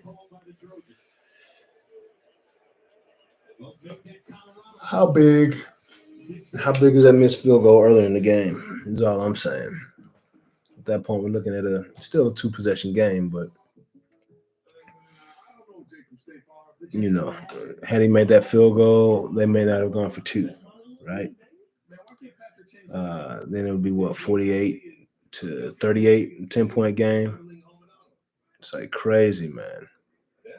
Crazy. It just changes so many additional calls throughout the game once you just don't get points that you should have on the board, man. You gotta have those. Gotta have those points. This is not the first all-electric car. That's because no BMW sees the road. Insane. Yeah, it is huge. Absolutely huge right now. I'm not even. The interception wasn't even the 2 biggest things to me in this game so far have been the missed field goal and that hideous punt. I don't know what that guy was thinking, but they scored immediately after they got the ball back. After that fake punt, I don't know. I think that rugby situation, when that got blocked and they got the ball right back and scored like immediately, right? If he just punts the ball, defense has been playing decent enough, right? They may have gotten a stop on that next possession, but it's tough when defense comes off the field after a great stance and they punt the ball. Offense comes out here 3 and out. Then the punter just gives the ball right back to him 40 yards closer to the end zone than they were previously when you left the field. I mean, that's tough as a defense, man. It's very deflating.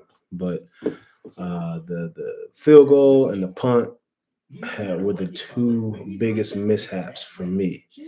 I don't even care about the interception really. That wasn't a game changer. But those two plays absolutely were. T.O.'s been out there in Colorado faithfully, you know. That's pretty cool. Michael Irvin's been out there faithfully.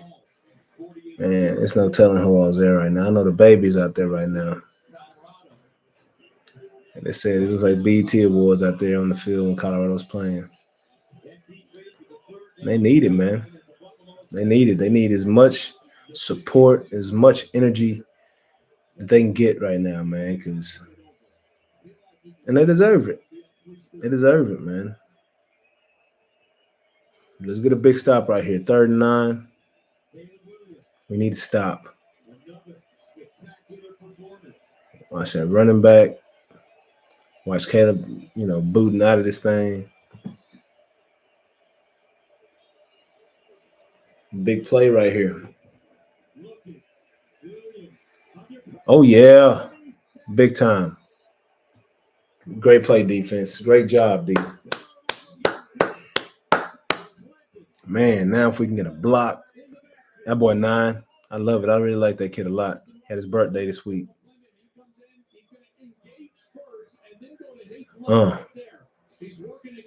Get over here. That boy. Great job, defense. Way to do your job right here, baby. That's a great job.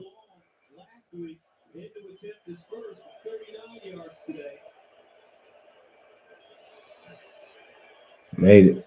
Oh, we missed it. No good. Got a chance. Still got a chance. Got to score quick, though. If they give me a press look on any of my receivers, I'm taking shots, man. I'm taking shots. I need Jimmy in that slot right now.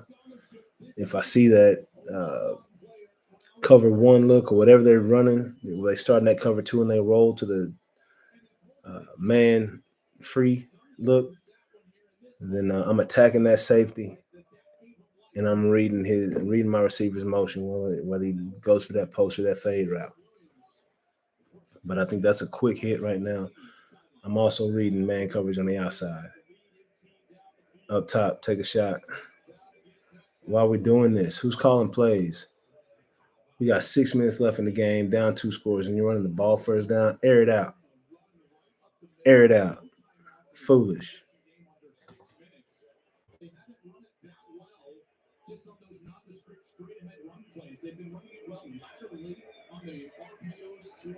Foolish.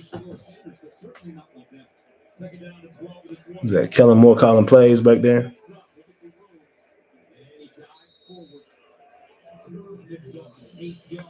Come on. Situational awareness, man.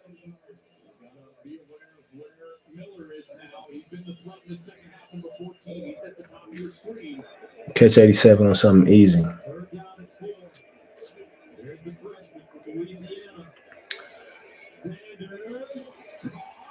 That boy. First down.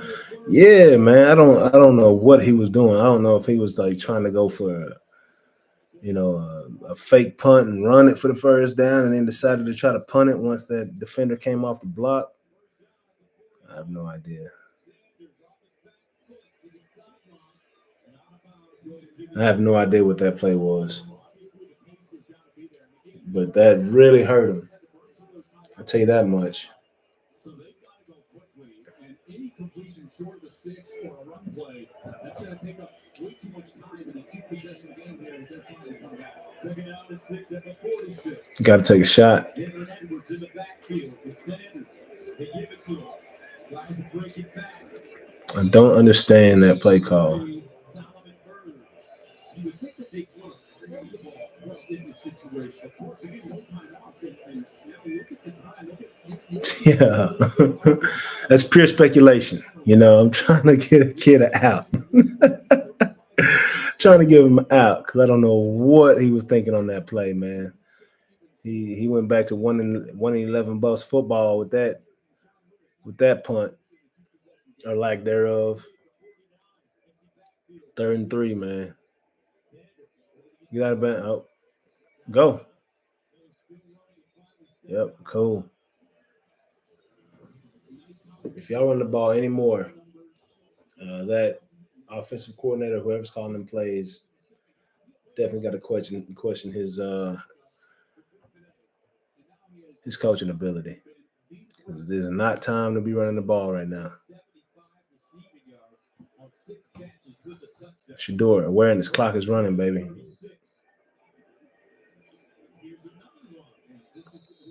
Wow.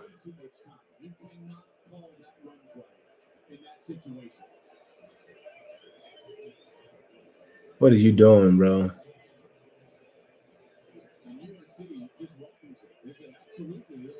Come on. What is the run play calls about?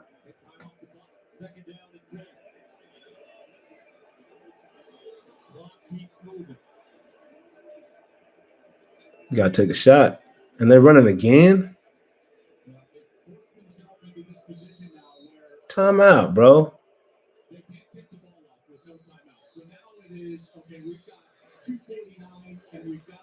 What in the world are y'all thinking?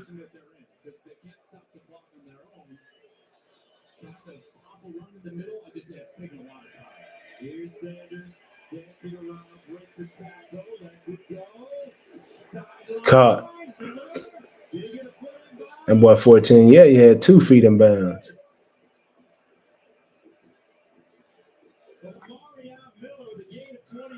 How about the body control here? He sees where he's at, knows where he's at, and keeps those toes in bounds.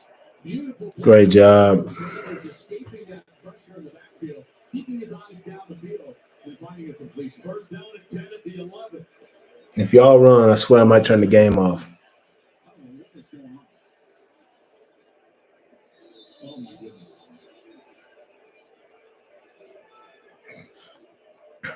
Yeah.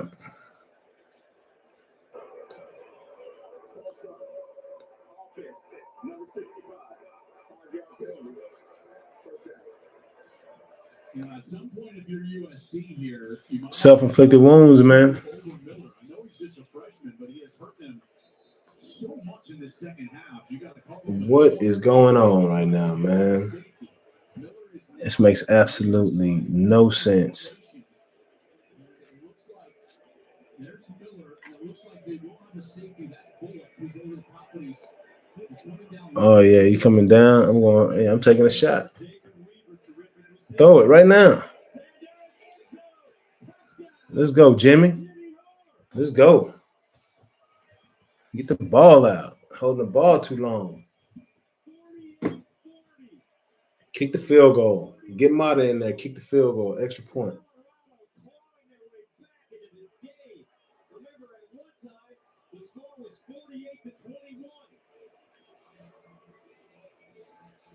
How many timeouts Colorado have left? 1? No timeouts? Defensively, although let's face it, Colorado has made unbelievable plays in the second half. Next point up, and good. Oh boy. Let's take a look at this touchdown. Wow. Here's the Omarion Miller effect. Watch Bullock, the safety. He's going to drop into his 10 points to the special teams, man. the opportunity to get the space in the middle. Did you see him roll out there? That's using your personnel. And as soon as the safety Bullock was wider than he wanted to be, Shador Sanders knows he's got the seam route. Horn gets over the linebacker, and it's a touchdown for It's awesome. 4 touchdown passes for Shador Sanders. Just can't believe all the time they took off the clock running the ball. I don't know if they have any timeouts to stop the clock, so they have to do an onside kick right here.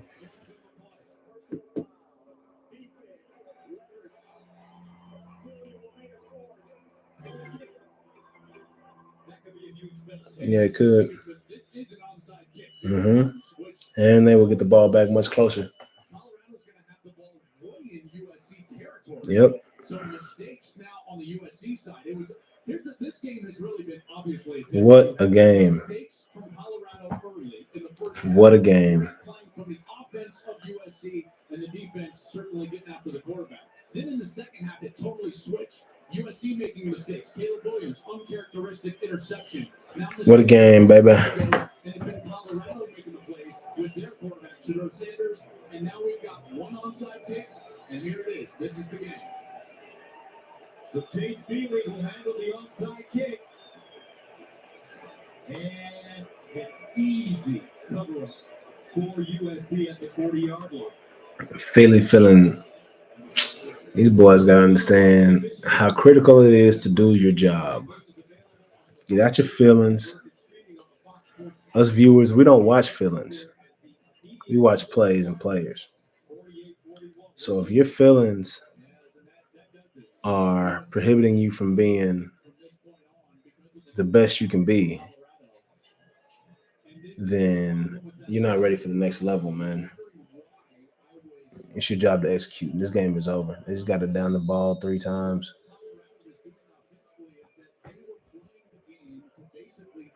Percentage onside kick, where that's the game. If they can go down there and score with 3 minutes left, then they can kick it off and potentially get the ball back. They've had to waste some timeouts in the second half, but that drive took a lot of time. The entirety of the game, they end this comeback. They were down 27 with 2 minutes to go in the third quarter. Was basically on the foot of an onside kick, which is just incredibly low percentage. So the upcoming schedule for the Trojans, Arizona at home, and then they're on the road. I don't know why he's not taking the clock all the way down to 0 or to 1, though. That's weird.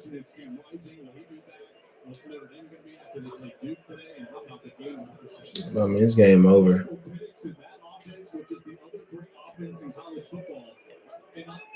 Listen, the USC fans know this. So if you're watching this, USC has What a fight. difficult road to get to the playoff or potential national championship.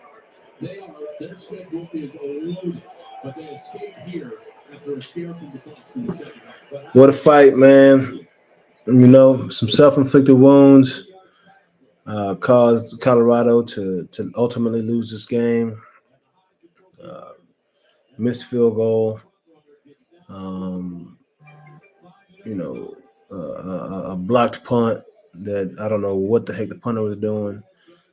There were some, mishaps on defense early.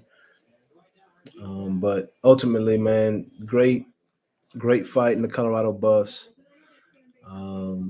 Great job in uncovering a new talent and a new go-to man in the freshman receiver, Mr. Miller, Omarion Miller. Great job fighting Buffs. No one expected you to win this game. You didn't win it, but you fought your hearts out. Hats off to you, man. Good luck next week. Got another pretty tough test coming up next week. I believe in either Utah or Oregon State. They played last night, but